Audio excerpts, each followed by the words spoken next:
जी जन्म तुम्हारे लेके विच लालो जी जन्म तुम्हारे लेके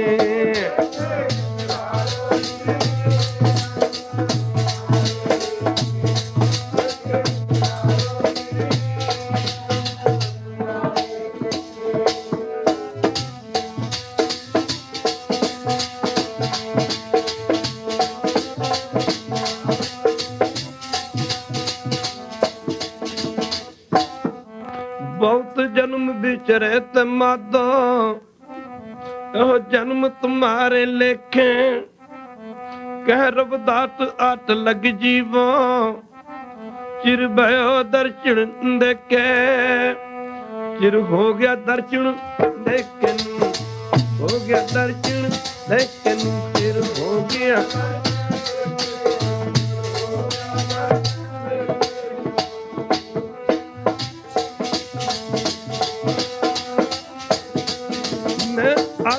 कर कर जीमा हो गया दर्शन फिर हो गया दर्शन देखे कर कर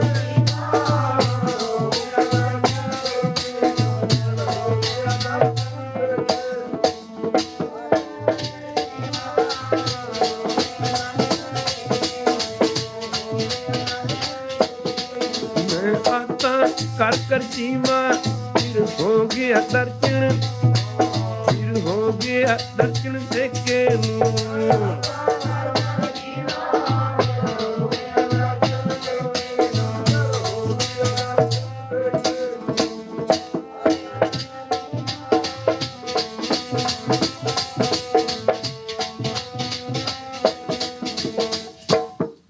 परम सत्कारयोग गुरु बाबा जी दी पावन पवित्र हजूरी च बैठी गुरु रूप गुरु सवारी साध संगत ਆਪਣੇ ਸਮੇਂ ਤੇ ਸਵਾਸਾਂ ਨੂੰ ਸਫਲਿਆਂ ਕਰਨ ਵਾਸਤੇ ਮਾਈ ਔਰ ਭਾਈ ਸਾਰੇ ਹੀ ਪ੍ਰੇਮੀ ਜਨ ਦੂਰੋਂ ਨੇੜਿਓਂ ਆਪੋ ਆਪਣੇ ਦੁਨਿਆਵੀ ਧੰਦੇ ਧੰਦਾਰਾਂ ਤੋਂ ਛੁਟਕਾਰਾ ਪਾ ਕਰਕੇ ਜੁਗੋ ਜੁਗ ਅਟਲ ਧੰਨ ਧੰਨ ਸਾਹਿਬ ਸ੍ਰੀ ਗੁਰੂ ਗ੍ਰੰਥ ਸਾਹਿਬ ਮਹਾਰਾਜ ਜੀ ਦੀ ਪਾਵਨ ਪਵਿੱਤਰ ਹਜ਼ੂਰੀ ਵਿੱਚ ਪੁੱਜ ਕੇ ਆਪਣੀ ਜ਼ਿੰਦਗੀ ਦੀਆਂ ਆਪਣੇ ਜੀਵਨ ਦੀਆਂ ਅਮੋਲਕ ਘੜੀਆਂ ਨੂੰ ਸਤਿਗੁਰੂ ਗੁਰੂ ਗ੍ਰੰਥ ਸਾਹਿਬ ਮਹਾਰਾਜ ਦੇ ਚਰਨਾਂ ਦੇ ਵਿੱਚ ਲਗਾ ਕੇ ਸਫਲਿਆ ਕਰਨ ਦੀ ਖੇਚਲਾ ਯਾਨੀ ਕਿਰਪਾਲਤਾ ਕਰ ਰਹੇ ਹੋ। ਤਾਂ ਤੇ ਆਓ ਥੋੜਾ ਜਿਹਾ ਸਮਾਂ ਸਤਿਗੁਰੂ ਪਾਤਸ਼ਾਹ ਦੇ ਚਰਨਾਂ ਦੇ ਵਿੱਚ ਲਾਈਏ। ਗੁਰੂ ਕੀ ਸੰਗਤ ਗੁਰਸਿੱਖੀ ਵਿੱਚ ਸਿੱਖ ਧਰਮ ਵਿੱਚ ਸਿੱਖ ਧਰਮ ਕੀ ਹੈ, ਸਿੱਖ ਧਰਮ ਦੀ ਡੈਫੀਨੇਸ਼ਨ ਕੀ ਹੈ। ਖਾਲਸਾ ਅਕਾਲ ਪੁਰਖ ਕੀ ਫੌਜ ਪ੍ਰਗਟਿਓ ਪਰਮਾਤਮ ਕੀ ਮੌਜ। ਖਾਲਸੇ ਨੂੰ ਰੱਬ ਦਾ ਪੁੱਤਰ ਮੰਨਿਆ, ਪਰਮੇਸ਼ਰ ਦਾ ਪੁੱਤਰ ਹੈ ਇਹ। ਜਿਹਦੇ ਪਿਓ ਦੀ ਕੋਈ ਜਾਤ ਨਾ ਹੋਵੇ ਉਹਦੇ ਪੁੱਤਰ ਦੀ ਜਾਤ ਕੀ ਹੋ ਸਕਦੀ ਹੈ। ਪਰਮੇਸ਼ਰ ਦੀ ਆਪਣੀ ਕੋਈ ਜਾਤ ਨਹੀਂ ਹੈ। ਪਰਮੇਸ਼ਰ ਦਾ ਮਾਫ ਕਰਨਾ, ਪਰਮੇਸ਼ਰ ਦੀ ਆਪਣੀ ਕੋਈ ਜਾਤ ਨਹੀਂ। ਵਾਹਿਗੁਰੂ ਜਾਤਾਂ ਪਾਤਾਂ ਤੋਂ ਪਰੇ ਹੈ ਤੇ ਵਾਹਿਗੁਰੂ ਦੀ ਫੌਜ ਹੈ, ਪਰਮੇਸ਼ਰ ਦੀ ਫੌਜ ਹੈ ਖਾਲਸਾ। ਸਾਧ ਸੰਗਤ ਜੀ ਜਿਹਦੇ ਪਿਓ ਦੀ ਜਾਤ ਨਾ ਹੋਵੇ ਉਹਦੇ ਪੁੱਤਰ ਦੀ ਕੋਈ ਜਾਤ ਨਹੀਂ ਹੋ ਸਕਦੀ। ਪਰ ਸਾਧ ਸੰਗਤ ਜੀ ਸਿੱਖ ਧਰਮ ਦੇ ਵਿੱਚ ਸਾਧ ਸੰਗਤ ਜੀ ਜਾਤ ਪਾਤ ਨੂੰ ਕੋਈ ਥਾਂ ਨਹੀਂ ਦਿੱਤੀ ਗਈ। ਜੇ ਜਾਤ ਪਾਤ ਨੂੰ ਤਰਜੀਬ ਦਿੱਤੀ ਹੁੰਦੀ, ਥਾਂ ਦਿੱਤੀ ਗਈ ਹੁੰਦੀ, ਫਿਰ ਤਾਂ ਇਹਨਾਂ ਸੰਤਾਂ ਭਗਤਾਂ ਦੀ ਬਾਣੀ ਗੁਰੂ ਗ੍ਰੰਥ ਸਾਹਿਬ 'ਚ ਦਰਜ ਹੀ ਨਾ ਹੁੰਦੀ। ਦੇਖੋ ਸਾਧ ਸੰਗਤ ਵਿਚਾਰਨ ਵਾਲੀ ਗੱਲ ਹੈ, ਦਾਸ ਕ੍ਰਿਟੀਸਾਈਜ਼ ਨਹੀਂ ਕਰ ਰਿਹਾ। ਸਾਧ ਸੰਗਤ ਕੁਰਾਨ ਸ਼ਰੀਫ ਦੇ ਵਿੱਚ ਕਿਸੇ ਜਾਤ ਦੇ ਜਲਾਹੇ ਬੰਦੇ ਦੀ ਕੋਈ ਥਾਂ ਨਹੀਂ। ਉਹ ਤਾਂ ਮੁਸਲਮਾਨ ਸਾਧ ਸੰਗਤ ਜੀ, ਇੱਕ ਮੁਸਲਮਾਨ ਵੀ ਜਿਹੜਾ ਸੁਨਨਤ ਨਹੀਂ ਕਰਦਾ ਉਹਨੂੰ ਵੀ ਕਾਫਰ ਕਹਿ ਦਿੰਦੇ ਨੇ। ਪਰ ਗੁਰੂ ਨਾਨਕ ਦੇ ਘਰ ਵਿੱਚ ਤਾਂ ਕਾਫਰ ਨੂੰ ਵੀ ਕਾਫਰ ਨਹੀਂ ਕਿਹਾ ਜਾਂਦਾ। ਇਹ ਤਾਂ ਸਾਰੀ ਦੁਨੀਆ ਦਾ ਸਾਂਝਾ ਘਰ ਹੈ। ਸਾਧ ਸੰਗਤ ਕੁਰਾਨ ਸ਼ਰੀਫ ਦੇ ਵਿੱਚ ਮਾਫ ਕਰਨਾ, ਸਾਧ ਸੰਗਤ ਦੁਨੀਆ ਦੇ ਕਿਸੇ ਹੋਰ ਮਤ ਦੇ ਕਿਸੇ ਵੀ ਬੰਦੇ ਨੂੰ ਕੋਈ ਥਾਂ ਨਹੀਂ, ਕਿਤੇ ਜ਼ਿਕਰ ਨਹੀਂ ਕੀਤਾ। ਸਿਰਫ ਇੱਕ ਇਸਲਾਮ ਦਾ ਕੱਟੜਪੁਣੇ ਦਾ ਜ਼ਿਕਰ ਕੀਤਾ। ਇਸ ਤਰ੍ਹਾਂ ਰਮਾਇਣ ਵਿੱਚ, ਗੀਤਾ ਵਿੱਚ ਇਹ ਕੋਈ ਕ੍ਰਿਟੀਸਾਈਜ਼ ਕਰਨ ਵਾਲੀ ਗੱਲ ਨਹੀਂ ਹੈ। ਕਿਸੇ ਸੰਤ ਭਗਤ ਦਾ ਕਿਤੇ ਜ਼ਿਕਰ ਨਹੀਂ ਕੀਤਾ ਇੱਕ ਗੁਰੂ ਗ੍ਰੰਥ ਸਾਹਿਬ ਦੀ ਬਾਣੀ ਦੇ ਵਿੱਚ ਹੀ ਸਾਰਿਆਂ ਦਾ ਜ਼ਿਕਰ ਕੀਤਾ। ਜੇ ਜਾਤ ਦੀ ਗੱਲ ਹੁੰਦੀ ਤਾਂ ਸੰਤਾਂ ਭਗਤਾਂ ਦੀ ਬਾਣੀ ਗੁਰੂ ਗ੍ਰੰਥ ਸਾਹਿਬ ਦੀ ਬਾਣੀ 'ਚ ਦਰਜੀ ਨਾ ਕੀਤੀ ਜਾਂਦੀ।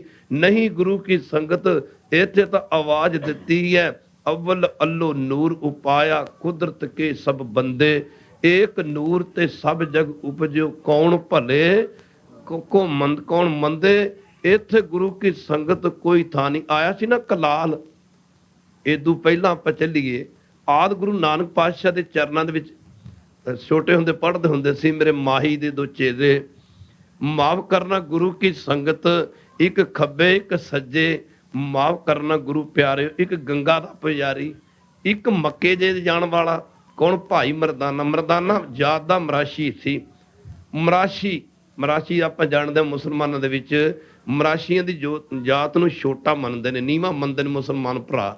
ਸਾਧ ਸੰਗਤ ਜੀ, ਪਰ ਧਿਆਨ ਦੇਣ ਵਾਲੀ ਗੱਲ ਹੈ, ਜਿਹੜਾ ਮਰਦਾਨਾ ਗੁਰੂ ਨਾਨਕ ਜੀ ਦੇ ਨਾਲ ਹਰ ਸਮੇਂ ਰਹਿੰਦਾ ਸੀ, ਤੁਹਾਡਾ ਕੀ ਖਿਆਲ ਹੈ ਕਿ ਗੁਰੂ ਨਾਨਕ ਸਾਹਿਬ ਨੇ ਉਸ ਮਰਦਾਨੇ ਦੇ ਹੱਥੋਂ ਕਦੀ ਸਾਰੀ ਜ਼ਿੰਦਗੀ 'ਚ ਪਾਣੀ ਨਾ ਪੀਤਾ ਹੋਵੇਗਾ? ਕਿਉਂ ਬਈ ਖਾਲਸਾ ਜੀ, ਤੁਹਾਡਾ ਕੀ ਖਿਆਲ ਹੈ? ਸਾਧ ਸੰਗਤ ਜੀ, ਜਦੋਂ ਕਿਤੇ ਗਜਾ ਕਰਨ ਵਾਸਤੇ ਜਾਂਦਾ ਸੀ ਤਾਂ ਮਰਦਾਨਾ ਹੀ ਜਾਂਦਾ ਸੀ। ਮਹਾਰਾਜ ਨੇ ਕਹਿਣਾ ਕਈ ਵਾਰੀ ਮਰਦਾਨੇ ਨੂੰ ਭੁੱਖ ਨੇ ਜ਼ੋਰ ਪਾਉਣਾ, ਮਹਾਰਾਜ ਮੈਨੂੰ ਭੁੱਖ ਨੇ ਜ਼ੋਰ ਪਾਇਆ, ਹੁਕਮ ਕਰੋ। ਅੱਜ ਜਦ ਗੁਰੂ ਸਾਹਿਬ ਗਏ ਨੇ ਨਾ ਸਾਧ ਸੰਗਤ ਇੱਧਰ ਨਾਨਕ ਮੱਤੇ ਦੇ ਇਲਾਕੇ 'ਚ, ਭਾਈ ਮਰਦਾਨਾ ਸਦਾ ਉਹ ਜਿਹਦੇ ਕੀਰਤਨ ਤੇ ਸੱਚਮੁੱਚ ਦਾ ਕੀਰਤਨ ਵੀ ਇੰਨਾ ਹੀ ਚੰਗਾ ਸੀ। ਸਾਧ ਸਾਡੇ ਵਾਂਗੂ ਨਹੀਂ ਹੈ। ਖਾਲਸਾ ਜੀ ਕਹਿੰਦੇ ਜਦ ਮਰਦਾਨਾ ਕੀਰਤਨ ਕਰਦਾ ਸੀ ਨਾ, ਉੱਡਦੇ ਪੰਛੀ ਉਹਦੇ ਕੀਰਤਨ ਦੇ ਉੱਤੇ ਮਸਤ ਹੋ ਜਾਂਦੇ ਸਨ। ਖਾਲਸਾ ਜੀ, ਮਾਫ ਕਰਨਾ, ਸਤਿਗੁਰੂ ਪਾਤਸ਼ਾਹ ਦੇ ਕੀਰਤਨ ਤੇ ਹਮੇਸ਼ਾ ਹੀ ਖੁਸ਼ ਰਹਿੰਦੇ ਸਨ, ਸਦਾ ਖੁਸ਼ ਰਹਿੰਦਾ ਸੀ ਮਰਾਸ਼ੀ ਦੀ ਰਬਾਬ ਉੱਤੇ।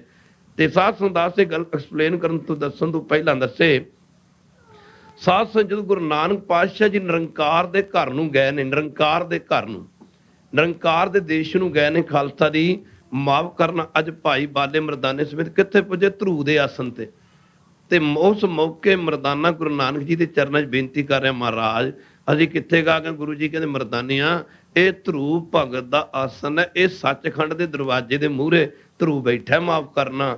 ਅਟਲ ਭਇਓ ਧਰੂ ਜਾ ਕੇ ਸਿਮਰਨ ਦੇ ਬਲ ਕਰਕੇ, ਭਗਤੀ ਦੇ ਬਲ ਕਰਕੇ, ਅਟਲ ਭਇਓ ਧਰੂ ਜਾ ਕੇ ਸਿਮਰਨ, ਅਰ ਨਿਰਪੇ ਪਦ ਪਾਇਆ।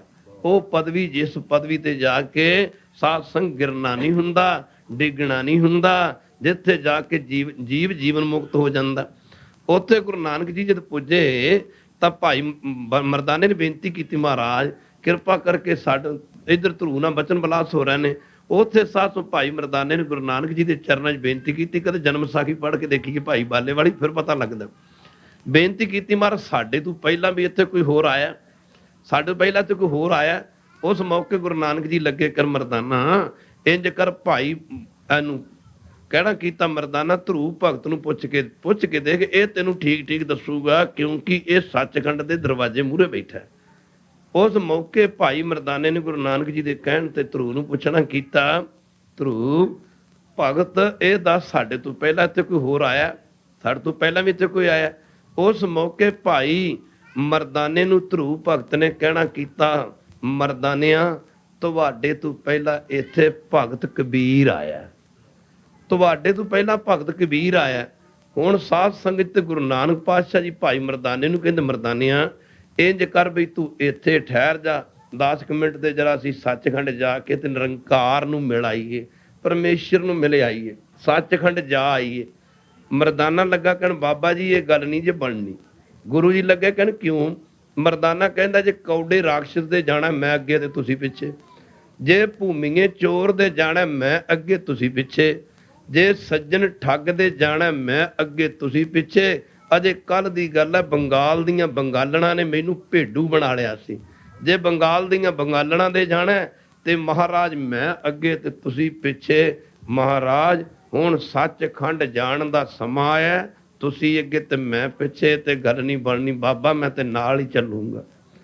ਹੁਣ ਗੁਰੂ ਨਾਨਕ ਪਾਤਸ਼ਾਹ ਜੀ ਲੱਗੇ ਕਰਨ, ਮਰਦਾਨਿਆਂ ਸਾਨੂੰ ਤੇ ਭਾਈ ਤੇਰੇ ਤੇ ਕੋਈ ਗਿਲਾ ਨਹੀਂ, ਤੂੰ ਜੀ ਸਦਕੇ ਸਾਡੇ ਨਾਲ ਚੱਲ। ਜੇਕਰ ਮਰਦਾਨਿਆਂ ਜਦੋਂ ਤੂੰ ਨਿਰੰਕਾਰ ਦੇ ਦੇਸ਼ ਵਿੱਚ ਗਿਆ ਨਾ, ਸੱਚਖੰਡ 'ਚ ਸਾਡੇ ਨਾਲ ਗਿਆ, ਤੇ ਤੈਨੂੰ ਨਿਰੰਕਾਰ ਨੇ ਕਹਿਣਾ, ਮਰਦਾਨਿਆਂ ਕੋਈ ਸ਼ਬਦ ਸੁਣਾ। ਮਰਦਾਨਾ ਕਹਿੰਦਾ, ਮੈਂ ਸੁਣਾ ਦੂੰਗਾ, ਮੈਂ ਅੱਗੇ ਕਿਹੜਾ ਨਹੀਂ ਸੁਣਾਉਂਦਾ, ਮੈਨੂੰ ਕਿਹੜਾ ਕੋਈ ਸ਼ਬਦ ਨਹੀਂ ਆਉਂਦਾ, ਮੈਂ ਸੁਣਾ ਦੂੰਗਾ, ਸੁਣਾ ਦਿਆਂਗਾ। ਗੁਰੂ ਨਾਨਕ ਜੀ ਲੱਗੇ ਕਹਿਣ, ਮਰਦਾਨਿਆਂ ਤੂੰ ਸ਼ਬਦ ਜਦੋਂ ਸੁਣਾਵੇਂਗਾ ਨਾ, ਇਹ ਤਾਂ ਮੈਨੂੰ ਪਤਾ ਸੁਣਾ ਦੇਂਗਾ, ਸਾਨੂੰ ਪਤਾ ਤੂੰ ਸ਼ਬਦ ਸੁਣਾ ਦੇਂਗਾ, ਪਰ ਮਰਦਾਨਿਆ ਜਦੋਂ ਤੂੰ ਪਰਮੇਸ਼ਰ ਨੂੰ ਕੀਰਤਨ ਸੁਣਾਇਆ ਨਾ, ਪਰਮੇਸ਼ਰ ਨੇ ਤੇਰੇ ਕੀਰਤਨ ਤੇ ਰੀਝ ਜਾਣਾ ਤੇ ਉਹਨੇ ਤੈਨੂੰ ਆਉਣ ਨਹੀਂ ਦੇਣਾ, ਆਪਣੇ ਕੋਲ ਰੱਖ ਲੈਣਾ।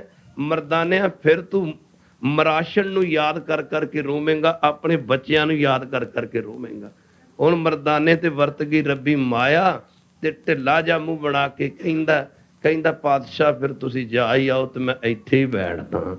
ਭਾਈ ਮਰਦਾਨਾ ਸੱਚਮੁੱਚ ਇਹੋ ਜਿਹਾ ਕੀਰਤਨ ਕਰਦਾ ਸੀ। ਗੁਰੂ ਕੀ ਸੰਗਤ, ਗੁਰੂ ਘਰ ਚ ਜਾਤ ਪਾਤ ਦੀ ਥਾਂ ਕਿੱਥੇ ਹੈ? ਪਹਿਲੇ ਪਾਤਸ਼ਾਹ ਤੋਂ ਲੈ ਕੇ ਪੰਜਵੇਂ ਪਾਤਸ਼ਾਹ ਤੱਕ ਗੁਰੂ ਨਾਨਕ ਦੇ ਘਰ ਕੀਰਤਨ ਹੀ ਮਰਾਸ਼ੀ ਕਰਿਆ ਕਰਦੇ ਸਨ।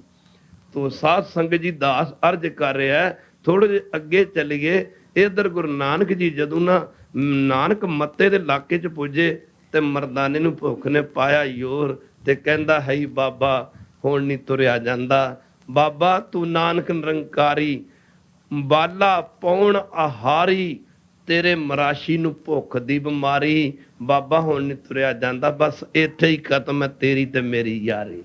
ਗੁਰੂ ਜੀ ਲੱਗੇ ਕਹਿਣ ਮਰਦਾਨਿਆਂ ਛੋਟੀਆਂ ਛੋਟੀਆਂ ਗੱਲਾਂ ਪਿੱਛੇ ਨਾਰਾਜ਼ ਹੋ ਜਾਣਾ, ਚੱਲ ਆ ਨੇੜੇ ਸ਼ਹਿਰ ਪੈਂਦਾ ਤੇ ਉੱਥੇ ਚੱਲ ਕੇ ਢਿੱਡ ਭਰ ਕੇ ਜੋ ਖਾਣਾ ਤੇ ਖਾ ਲਈ।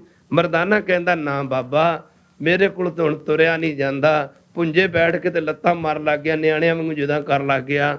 ਸਾਹਮਣੇ ਕੌੜੇ ਰੀਠੇ ਸਨ, ਰੀਠੇ ਦੇ ਬੂਟੇ ਖੜੇ ਸਨ, ਸਾਰੇ ਜਾਣਦੇ ਰੀਠੇ ਕੌੜੇ ਹੋਇਆ ਕਰਦੇ ਨੇ। ਆਖਿਆ ਮਰਦਾਨਿਆਂ ਇੰਜ ਕਰ ਫਿਰ ਇਹ ਰੀਠੇ ਤੇ ਚੜ ਕੇ ਨਾ ਇਹਦੇ ਮਾਫ ਕਰਨਾ, ਰੀਠੇ ਤੂੰ ਰੀਠੇ ਤੋੜ ਕੇ ਤੇ ਖਾ ਲੈ। ਹੁਣ ਰੀਠੇ ਕੌੜੇ ਹੁੰਦੇ ਨੇ। ਗੁਰੂ ਕੀ ਸੰਗਤ ਭਾਈ ਮਰਦਾਨਾ ਸਾਧ ਸੰਗਤ ਜੀ ਲੱਗਾ ਕਰਨ, ਬਾਬਾ ਜੀ ਤੁਹਾਡਾ ਕੀ ਖਿਆਲ ਹੈ ਕਿ ਮਰਾਸ਼ੀ ਰੀਠੇ ਖਾ ਕੇ ਮਰ ਜੇ ਤੇ ਇਹਨੂੰ ਇੱਥੇ ਦਫਨਾ ਜਾਈਏ? ਮਹਾਰਾਜ ਭਲਾ ਰੀਠੇ ਵੀ ਕੋਈ ਖਾਂਦਾ, ਪਰ ਖਾਲਸਾ ਜੀ ਗੁਰੂ ਨਾਨਕ ਜੀ ਲੱਗੇ ਕਨ ਮਰਦਾਨਿਆਂ ਅਸੀਂ ਤੈਨੂੰ ਮਰਨਾ ਤੇਰਾ ਮਰਨਾ ਨਹੀਂ ਭਾਲਦੇ, ਤੈਨੂੰ ਜੂਣਾ ਤੇਰਾ ਜੂਣਾ ਭਾਲਦੇ ਆ। ਮਰਦਾਨਿਆਂ ਇੰਜ ਕਰ ਤੂੰ ਮਾਫ ਕਰਨਾ, ਰੀਠੇ ਤੇ ਚੜ ਕੇ ਦਰਖਤ ਤੇ ਚੜ ਕੇ ਰੀਠੇ ਤੋੜ ਕੇ ਖਾ ਲੈ। ਮਰਦਾਨਾ ਹੁਣ ਡਰਦੇ ਡਰਦੇ ਚੜਦੇ ਗਿਆ, ਪਰ ਸਾਧ ਸੰਗਤ ਜੀ ਰੀਠਾ ਤੋੜ ਕੇ ਨਾ ਇੱਕ ਰੀਠਾ ਤੋੜ ਕੇ ਜੇ ਮੂੰਹ ਚ ਪਾਇਆ ਤੇ ਸਾਧ ਸੰਗ ਪੋਲਾ ਹੀ ਦੰਦਾਂ ਥੱਲੇ ਦਵਾਉਂਦਾ, ਕਿਧਰੇ ਕੌੜਾ ਨਾ ਹੋਵੇ ਮੋਹਰਾ ਨਾ ਹੋਵੇ। ਜਦੋਂ ਸਾਧ ਸੰਗਤ ਜੀ ਰੀਠਾ ਤੋੜ ਕੇ ਮੂੰਹ ਚ ਪਾਇਆ ਤੇ ਕਹਿੰਦਾ ਬਾਬਾ ਇਹ ਤੇ ਮਿੱਠਾ। ਕਹਿੰਦੇ ਤਦੇ ਤੇ ਤੈਨੂੰ ਆਖਿਆ ਸੀ ਨਾ, ਤੂੰ ਜਾਣੇ ਕਰਤਾਰ ਤੇਰੀਆਂ, ਤੂੰ ਜਾਣੇ ਕਰਤਾਰ ਤੇਰੀਆਂ, ਤੂੰ ਜਾਣੇ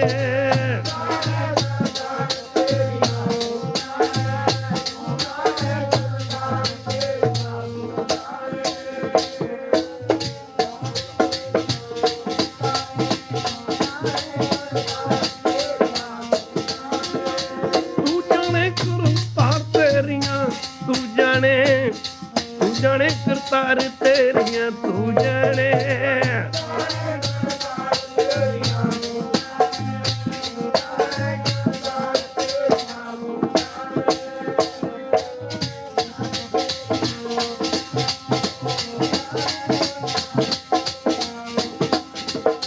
ਤੂੰ ਜਾਣੇ ਕਰਤਾਰ ਤੇਰੀਆਂ, ਤੂੰ ਜਾਣੇ ਕਰਤਾਰ ਤੇਰੀਆਂ, ਤੂੰ ਜਾਣੇ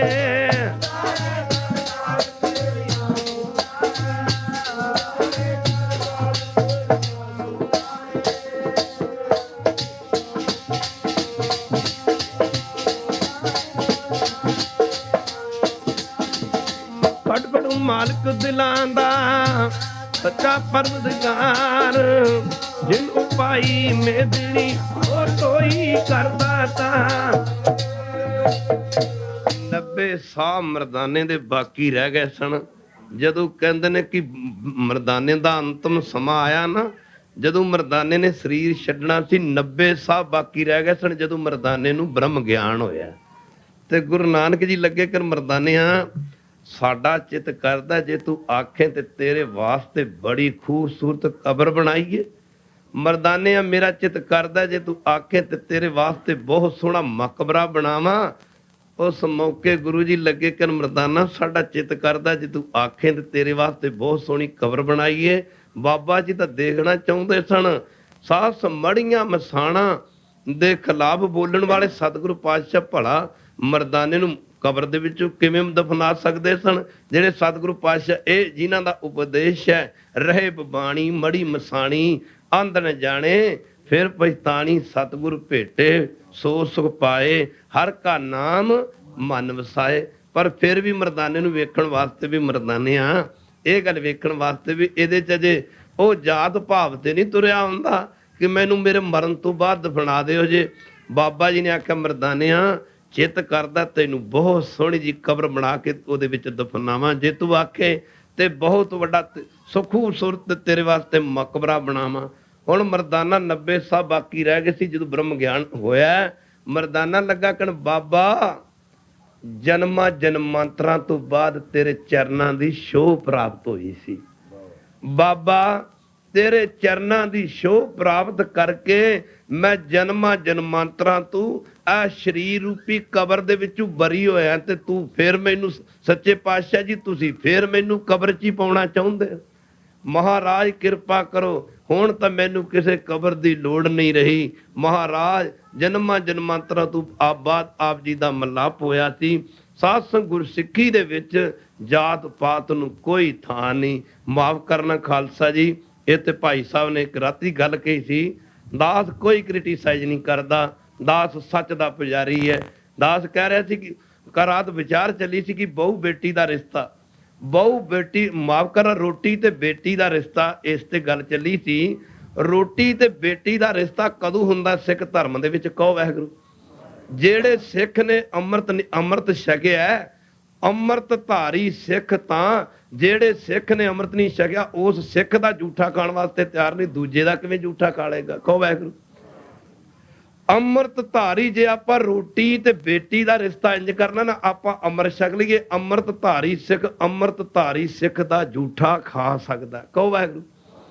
ਅੰਮ੍ਰਿਤ ਧਾਰੀ ਸਿੱਖ ਜਦੋਂ ਅੰਮ੍ਰਿਤ ਧਾਰੀ ਸਿੱਖ ਦਾ ਝੂਠਾ ਖਾ ਸਕਦਾ, ਜਦੋਂ ਰੋਟੀ ਦਾ ਰਿਸ਼ਤਾ ਇੱਕ ਹੋ ਗਿਆ ਤੇ ਫਿਰ ਖਾਲਸਾ ਦੀ ਬੇਟੀ ਦਾ ਰਿਸ਼ਤਾ ਵੀ ਇੱਕ ਹੋ ਜਾਏਗਾ। ਇੱਥੇ ਹੀ ਆਪ ਜੀ ਨੂੰ ਗੁਰੂ ਕੀ ਸੰਗਤ ਇੱਕ ਦੋ ਪ੍ਰਮਾਣ ਅੱਜ ਕੋਸ਼ਿਸ਼ ਕਰਾਂਗੇ ਦਿੱਤੇ ਜਾਣ।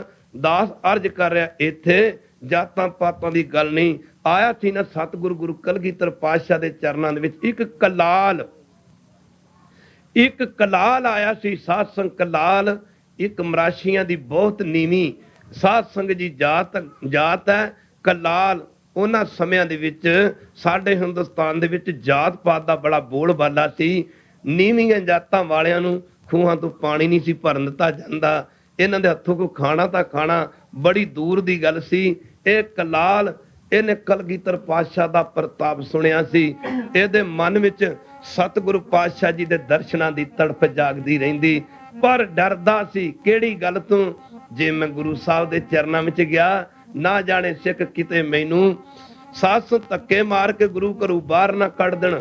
ਬਾਣੀ ਪੜ੍ਹ ਕੇ ਦੇਖੀਏ ਭਗਤ ਨਾਮ ਦੇ ਵਰਗੇ। ਖਾਲਸਾ ਜੀ ਦੱਖਣ ਦੇ ਵਿੱਚ ਇੱਕ ਦੇਰਾ ਪੈਂਦਾ, ਦੇਰਾ ਭਗਤ ਨਾਮਦੇਵ ਜੀ ਸਵੇਰ ਦਾ ਸਮਾਂ, ਦੇਰਾ ਨਾ ਮੰਦਿਰ ਦਾ। ਇੱਕ ਗੱਲ ਨੂੰ ਸਮਝਾਉਣ ਲੱਗਿਆ ਕਈ ਦਲੀਲਾਂ ਦੇਣੀਆਂ ਪੈਂਦੀਆਂ ਨੇ, ਤਾਂ ਜਾ ਕੇ ਗੁਰਬਾਣੀ ਦੀ ਕੁਝ ਸਮਝ ਪੈਂਦੀ ਹੈ। ਦੇਰਾ ਨਾ ਮੰਦਿਰ ਦਾ। ਸਾਧ ਸੰਗਤ ਜੀ ਭਗਤ ਨਾਮਦੇਵ ਜੀ ਮੰਦਿਰ ਦੇ ਵਿੱਚ ਪੰਡਿਤ ਲੋਕ, ਪਾਂਡੇ ਲੋਕ ਆਰਤੀ ਕਰ ਰਹੇ ਨੇ, ਤੇ ਭਗਤ ਨਾਮਦੇਵ ਜੀ ਆਪ ਜੀ ਦੇ ਕੰਨਾਂ ਦੇ ਵਿੱਚ ਆਵਾਜ਼ ਪਈ, ਆਰਤੀ ਹੋ ਰਹੀ, ਰੱਬ ਦਾ ਘਰ ਹੈ, ਪਰਮੇਸ਼ਰ ਦਾ ਘਰ ਹੈ, ਮਾਫ ਕਰਨਾ। ਤੇ ਭਗਤ ਨਾਮ ਦੇ ਵਰਗੇ ਭਗਤ ਖਾਲਸਾ ਜੀ ਜਿਹਨੂੰ 72 ਵਾਰੀ ਪਰਮੇਸ਼ਰ ਦੇ ਪ੍ਰਤੱਖ ਦਰਸ਼ਨ ਹੋਏ ਨੇ, ਜਦ ਛੀਪੇ ਸਨ, ਪਰ ਮਾਫ ਕਰਨਾ ਖਾਲਸਾ ਜੀ ਆਪ ਜੀ ਦੇ ਮਨ ਵਿੱਚ ਖਿਆਲ ਆਇਆ ਕਿ ਆ ਰੱਬ ਦਾ ਘਰ ਹੈ, ਪਰਮੇਸ਼ਰ ਦਾ ਘਰ ਹੈ, ਮੈਂ ਮੰਦਿਰ ਦੇ ਵਿੱਚ ਜਾ ਕੇ ਨਮਸਕਾਰ ਕਰ ਆਵਾਂ। ਆਪਣੀ ਬਾਣੀ ਵਿੱਚ ਦੱਸਦੇ ਨੇ, ਦੇਰੇ ਨੂੰ ਆ ਗਿਆ ਹੱਸਦਾ ਖਲੇਂਦਾ ਨਾਮਾ, ਦੇਰੇ ਨੂੰ ਆ ਗਿਆ ਹੱਸਦਾ ਖਲੇਂਦਾ ਨਾਮਾ, ਦੇਰੇ ਨੂੰ ਆ ਗਿਆ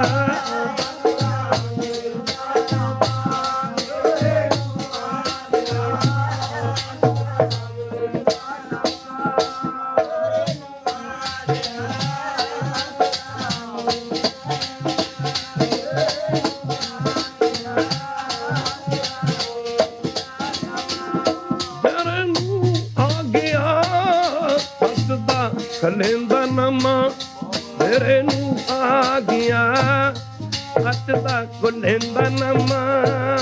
ਤੇਰੇ ਨੂੰ ਆ ਗਿਆ।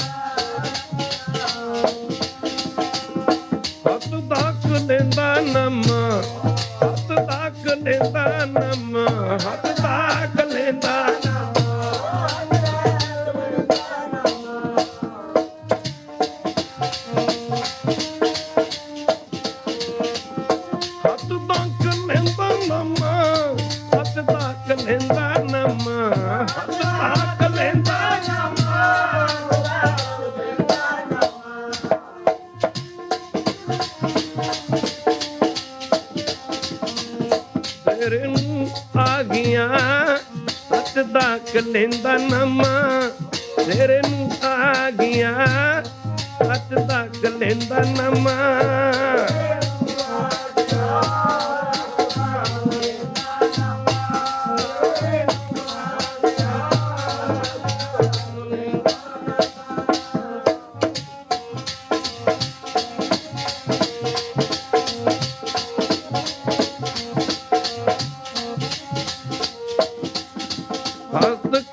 तेरे दे रहे बहु पकड़ना मैं पकड़ उठाया।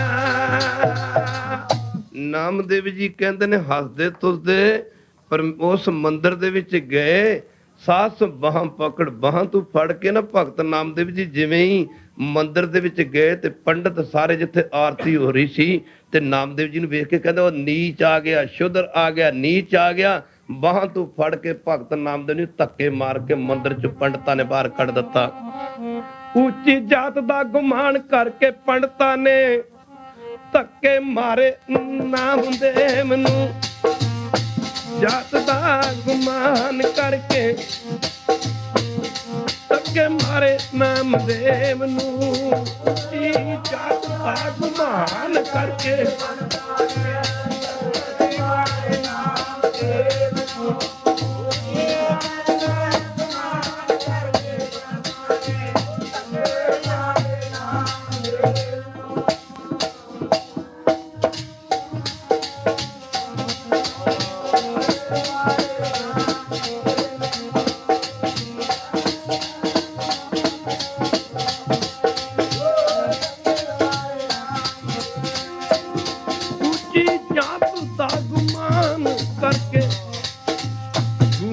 ਕਰਕੇ ਪੰਡਤਾਂ ਨੇ ਧੱਕੇ ਮਾਰੇ ਨਾਮਦੇਵ ਦੇ।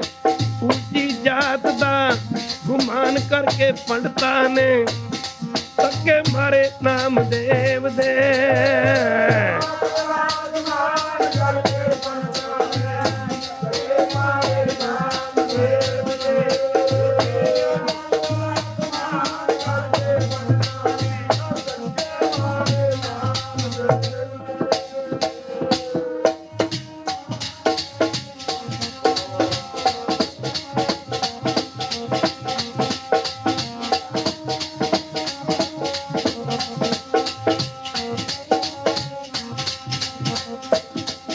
ਨਾਮਦੇਵ ਹੱਕਾ ਬੱਕਾ ਰਹਿ ਗਿਆ, ਹੈਰਾਨ ਹੋ ਗਿਆ ਵੀ ਇਹ ਕੀ ਗੱਲ ਹੋ ਗਈ।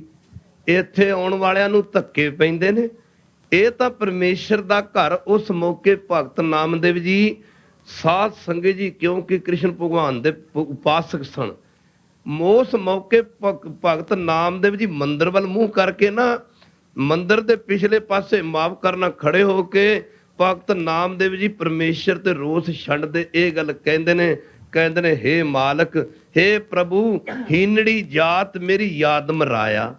ਹੀਨੜੀ ਨੀਵੀਂ ਜਾਤ ਆ ਮੇਰੀ, ਪਰ ਮਹਾਰਾਜ ਮੈਨੂੰ ਤੇਰੇ ਤੇ ਕੋਈ ਗਿਲਾ ਨਹੀਂ ਸੀ, ਪਰ ਹੁਣ ਮੈਨੂੰ ਤੇਰੇ ਤੇ ਗਿਲਾ। ਸੱਚੇ ਪਾਤਸ਼ਾਹ ਜਿਹੜੀ ਜਾਤ 'ਚ ਜਨਮ ਲੈ ਕੇ ਮੈਨੂੰ ਤੇਰਾ ਨਾਮ ਹੀ ਜਪਣ ਦਾ ਹੱਕ ਨਹੀਂ, ਤੇਰੇ ਮੰਦਿਰ 'ਚ ਆਉਣ ਦਾ ਹੱਕ ਨਹੀਂ। ਸ਼ੀਪੇ ਕੇ ਘਰ ਕਾਹੇ ਕੋ ਆਇਆ, ਮੈਂ ਸ਼ੀਪੇ ਦੇ ਘਰ ਪੈਦਾ ਹੀ ਕਿਉਂ ਹੋਇਆ।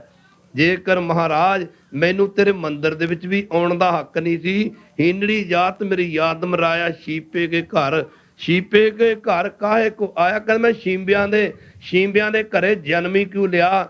ਸਾਧ ਸੰਗ ਪਰਮੇਸ਼ਰ ਰੀਝਦਾ ਕਾਹਦੇ ਤੇ।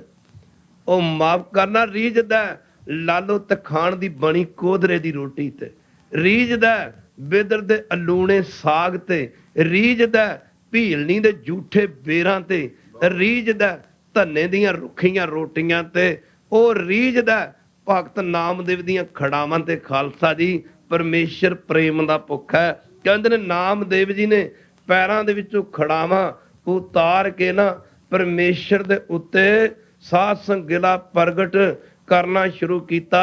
ਅੱਖਾਂ ਦੇ ਵਿੱਚੋਂ ਹੰਝੂ ਬਹਿ ਰਹੇ ਨੇ। ਦੱਸਣਾ ਕੀਤਾ ਜਿਉਂ ਜਿਉਂ ਨਾਮਾ ਹਰ ਗੁਣ ਉਚਰੈ। ਕਹਿੰਦੇ ਨੇ ਕਿ ਜਿਵੇਂ ਜਿਵੇਂ ਉਹ ਜਿਹੜਾ ਮੰਦਿਰ ਹੈ ਨਾ ਖਾਲਸਾ ਜੀ, ਜਿਸ ਮੰਦਿਰ 'ਚ ਜਾਣ ਤੇ ਭਗਤ ਨਾਮਦੇਵ ਜੀ ਨੂੰ ਧੱਕੇ ਪਏ ਸੀ, ਧੱਕੇ ਮਾਰੇ ਸੀ ਪੰਡਤਾਂ ਨੇ। ਉਹ ਮੰਦਿਰ ਸਾਸ ਪੱਥਰ ਨੂੰ ਕੱਟ ਕੇ ਬਣਾਇਆ, ਪਹਾੜ ਨੂੰ ਕੱਟ ਕੇ ਬਣਾਇਆ। ਵੈਸੇ ਅਸੀਂ ਕੋਈ ਮੰਦਿਰ ਬਣਾਉਂਦੇ ਆ ਨਾ, ਸਾਸ ਉਹਦੀ ਚੜਾਈ ਕਰਦੇ ਆ, ਪਹਿਲਾਂ ਨੀਹਾਂ ਪੱਟਦੇ ਆ, ਫਿਰ ਨੀਹਾਂ ਤੋਂ ਸਾਸ ਕੰਧਾਂ ਦੀ ਉਸਾਰੀ ਕਰਦੇ ਆ, ਫਿਰ ਲੈਂਟਰ ਵਗੈਰਾ ਪਾਉਂਦੇ ਆ। ਪਰ ਜਿਸ ਮੰਦਿਰ 'ਚ ਭਗਤ ਨਾਮਦੇਵ ਜੀ ਨੂੰ ਜਾਣ ਤੇ ਧੱਕੇ ਪਏ ਸੀ, ਉਹ ਮੰਦਿਰ ਪਹਾੜ ਨੂੰ ਕੱਟ ਕੇ ਬਣਾਇਆ ਸੀ। ਕਹਿੰਦੇ ਨੇ ਕਿ ਭਗਤ ਨਾਮਦੇਵ ਜੀ ਨੇ ਸਾਧ ਸੰਗਤ ਜੀ ਜਿਵੇਂ ਜਿਵੇਂ ਉਹ ਆਪਣੇ ਪੈਰਾਂ ਦੇ ਵਿੱਚੋਂ ਖੜਾਵਾਂ ਕੱਢ ਕੇ ਨਾ ਸਾਧ ਖੜਾਵਾਂ ਤੇ ਖੜਾਵਾਂ ਵਜਾਉਣੀਆਂ ਸ਼ੁਰੂ ਕੀਤੀਆਂ, ਪਰਮੇਸ਼ਰ ਤੇ ਗਿਲਾ ਪ੍ਰਗਟ ਕੀਤਾ। ਕਹਿੰਦੇ ਨੇ ਜਿਉਂ ਜਿਉਂ ਨਾਮਾ ਹਰ ਗੁਣ ਉਚਰੈ। ਸਾਧ ਸੰਗਤ ਦਾ ਰਿਜ਼ਲਟ ਕੀ ਹੋਇਆ? ਜਿਹੜੇ ਡੇਰੇ ਦਾ ਮੂੰਹ ਚੜ੍ਹਦੇ ਵਾਲੇ ਪਾਸੇ ਨੂੰ ਸੀ ਨਾ, ਭਗਤ ਨਾਮ ਜੀ ਮੰਦਿਰ ਦੇ ਪਿਛਲੇ ਪਾਸੇ ਖੜੇ ਸੀ ਡੇਰੇ ਦੇ। ਖਾਲਸਾ ਜੀ, ਜਿਉਂ ਜਿਉਂ ਨਾਮਾ ਹਰ ਗੁਣ ਉਚਰੈ, ਭਗਤ ਜਣਾ ਕਾ ਦੇਰਾ ਫਿਰਾਓ। ਦੇਰਾ ਫਿਰ ਕੇ ਨਾ ਖਾਲਸਾ ਦੀ ਡੇਰੇ ਦਾ ਮੂੰਹ ਭਗਤ ਨਾਮ ਦੇ ਵਾਲੇ ਪਾਸੇ ਨੂੰ ਹੋ ਗਿਆ। ਉਸ ਮੰਦਿਰ ਦਾ ਮੂੰਹ ਫਿਰ ਕੇ ਖਾਲਸਾ ਜੀ ਨਾਮ ਦੇ ਵਾਲੇ ਪਾਸੇ ਨੂੰ ਹੋ ਗਿਆ। ਭਗਤ ਰਵਿਦਾਸ ਜੀ ਕਾਸ਼ੀ ਬਨਾਰਸ 'ਚ ਰਹਿੰਦੇ ਨੇ। ਪੰਡਤਾਂ ਨੇ ਕਹਿ ਦਿੱਤਾ ਸੀ ਕਿ ਰਵਿਦਾਸ ਤੂੰ ਚਮਾਰ, ਤੂੰ ਪੂਜਾ ਨਹੀਂ ਕਰ ਸਕਦਾ। ਸ਼ਿਕਾਇਤ ਵਕਤ ਦੇ ਨਵਾਬ ਦੇ ਪਾਸ ਹੋਈ। ਮਾਫ ਕਰਨਾ, ਆਖਿਆ ਤੂੰ ਚਮਾਰ ਹੋ ਕੇ ਬੀਟਲ ਪੂਜਾ ਕਰਦਾ, ਠਾਕਰ ਪੂਜਾ ਕਰਦਾ, ਮਾਫ ਕਰਨਾ, ਤੂੰ ਪੂਜਾ ਨਹੀਂ ਕਰ ਸਕਦਾ। ਖਾਲਸਾ ਜੀ, ਦੁਨੀਆ ਤਾਂ ਲੋਕ ਦਿਖਾਵਾ ਕਰਦੀ ਹੈ, ਪਰ ਜਿਹੜੇ ਰੱਬ ਦੇ ਪਿਆਰੇ ਨੇ ਸਾਧ ਸੰਗਤ ਨਾ ਤੂੰ ਆਵੇਂ ਵਸ। ਸਾਧ ਸੰਗਤ ਬਹੁਤ ਘਨਾਵਣੇ, ਨਾ ਤੂੰ ਆਵੇਂ ਵਸ ਵੇਦ ਪੜਾਵਣੇ, ਨਾ ਤੂੰ ਆਵੇਂ ਵਸ ਬਹੁਤ ਘਨਾਵਣੇ, ਨਾ ਤੂੰ ਆਵੇਂ ਵਸ ਤੀਰਥ ਨਹਾਈਐ, ਨਾ ਤੂੰ ਆਵੇਂ ਵਸ ਧਰਤੀ ਧਾਈਐ। ਨਾ ਤਾਂ ਬਹੁਤੇ ਵੇਦਾਂ ਕਿਤਾਬਾਂ ਨੂੰ ਗ੍ਰੰਥਾਂ ਨੂੰ ਪੜ੍ਹਿਆ ਵਸ ਆਉਂਦਾ, ਨਾ ਥਾਂ ਥਾਂ ਤੇ ਸਾਧ ਸੰਗਤ ਜੀ ਫਿਰਿਆ ਵਸ ਆਉਂਦਾ, ਨਾ ਤੂੰ ਆਵੇਂ ਵਸ ਕਿਤੇ ਸਿਆਣਪੇ। ਉਹ ਬਹੁਤੀਆਂ ਸਿਆਣਪਾਂ ਨਾਲ ਵੀ ਵਸ ਨਹੀਂ ਆਉਂਦਾ, ਫਿਰ ਵਸ ਕਿਵੇਂ ਆਉਂਦਾ?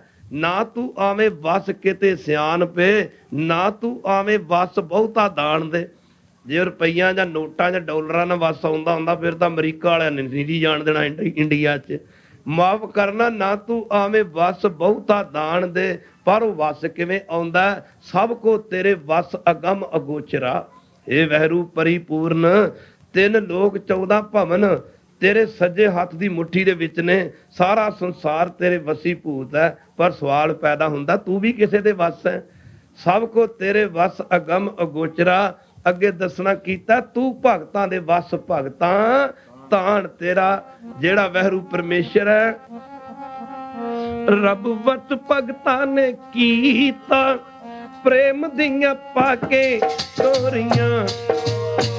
ਵਸ ਭਗਤਾਂ ਨੇ ਕੀਤਾ, ਪ੍ਰੇਮ ਦੀਆਂ ਪਾ ਕੇ ਤੋਰੀਆਂ।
ਡੋਰੀਆਂ ਵਾਹ ਵਾਹ ਵਾਹ ਵਾਹ ਪ੍ਰੇਮ ਦੀਆਂ ਪਾ ਕੇ ਡੋਰੀਆਂ ਵਾਹ ਵਾਹ ਵਾਹ ਵਾਹ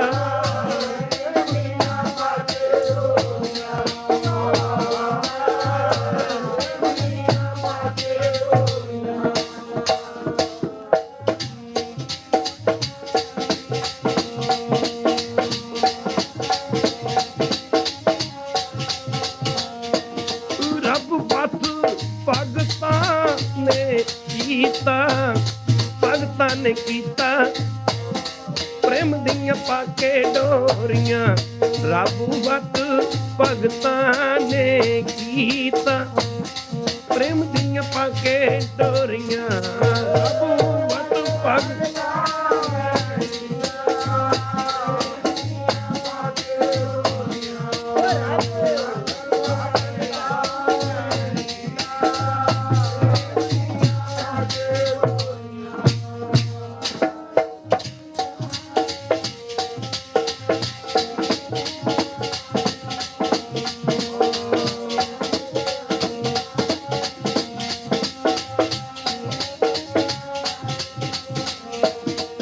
ਮਹਿਰੂ ਆਪਣੇ ਪਿਆਰਿਆਂ ਦੇ ਪਰੀ ਪ੍ਰੇਮ ਦੇ ਵਸੀ ਭੂਤ ਹੈ ਪ੍ਰੇਮ ਦਾ ਗੋਬਿੰਦ ਜਾਤ ਨਾ ਕਿਸੇ ਦੀ ਵੇਖਦਾ ਪ੍ਰੇਮ ਵੇਖੇ ਭਗਤਾਂ ਦਾ ਜਾਤ ਨਾ ਕਿਸੇ ਦੀ ਪ੍ਰੇਮ ਵੇਖੇ ਭਗਤਾਂ ਦਾ ਗੋਬਿੰਦ ਜਾਤ ਨਾ ਕਿਸੇ ਦੀ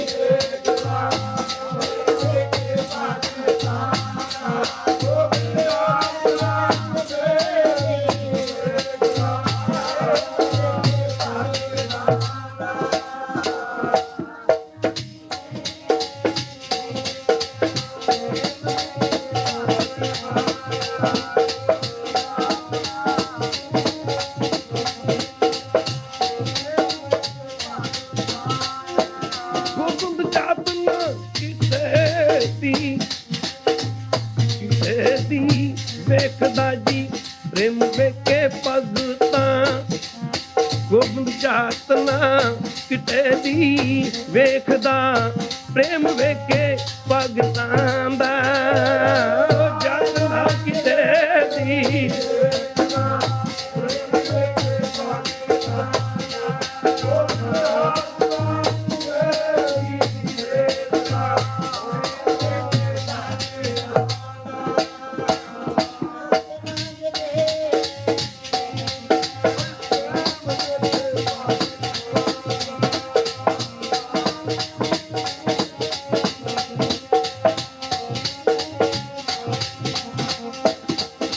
ਗੋਬਿੰਦ ਭਾਉ ਭਗਤ ਕਾ ਭੁੱਖਾ ਉਹ ਤਾਂ ਆਪਣੇ ਸੰਤਾਂ ਭਗਤਾਂ ਦੇ ਪ੍ਰੇਮ ਦਾ ਭੁੱਖਾ ਹੈ।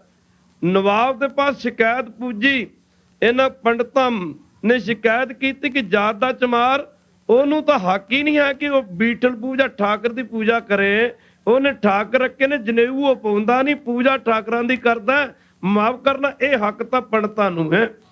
ਸਾਧ ਨਵਾਬ ਗੁਰੂ ਕੀ ਸੰਗਤ ਬੁਲਾਇਆ ਭਗਤ ਰਵਿਦਾਸ ਜੀ ਨੂੰ ਆਖਿਆ ਕਿਉਂ ਵੀ ਰਵਿਦਾਸ ਤੈਨੂੰ ਪਤਾ ਹੋਣਾ ਚਾਹੀਦਾ ਕਿ ਵੀ ਤੇਰੀ ਨੀਵੀਂ ਜਾਤ ਹੈ ਤੂੰ ਠਾਕਰਾਂ ਦੀ ਪੂਜਾ ਕਿਉਂ ਕਰਦਾ ਠਾਕਰ ਪੂਜਾ ਕਿਉਂ ਕਰਦਾ ਇਹ ਪੰਡਤ ਕਹਿੰਦੇ ਨੇ ਠਾਕਰ ਪੂਜਾ ਕਰਦਾ ਇਹਨੂੰ ਠਾਕਰ ਪੂਜਾ ਨਹੀਂ ਕਰਨੀ ਚਾਹੀਦੀ। ਉਸ ਮੌਕੇ ਨਵਾਬ ਨੂੰ ਰਵਿਦਾਸ ਜੀ ਲੱਗੇ ਕਹਿਣ ਪੰਡਤ ਤਾਂ ਝੂਠੀ ਪੂਜਾ ਕਰਦੇ ਨੇ ਦਿਖਾਵੇ ਦੀ ਪੂਜਾ ਕਰਦੇ ਨੇ ਮਾਫ ਕਰਨਾ ਮੈਂ ਸੱਚੀ ਪੂਜਾ ਕਰਦਾ ਮੈਂ ਤਾਂ ਠਾਕਰ ਦੀ ਸੱਚੀ ਤੇ ਸੁੱਚੀ ਪੂਜਾ ਕਰਦਾ।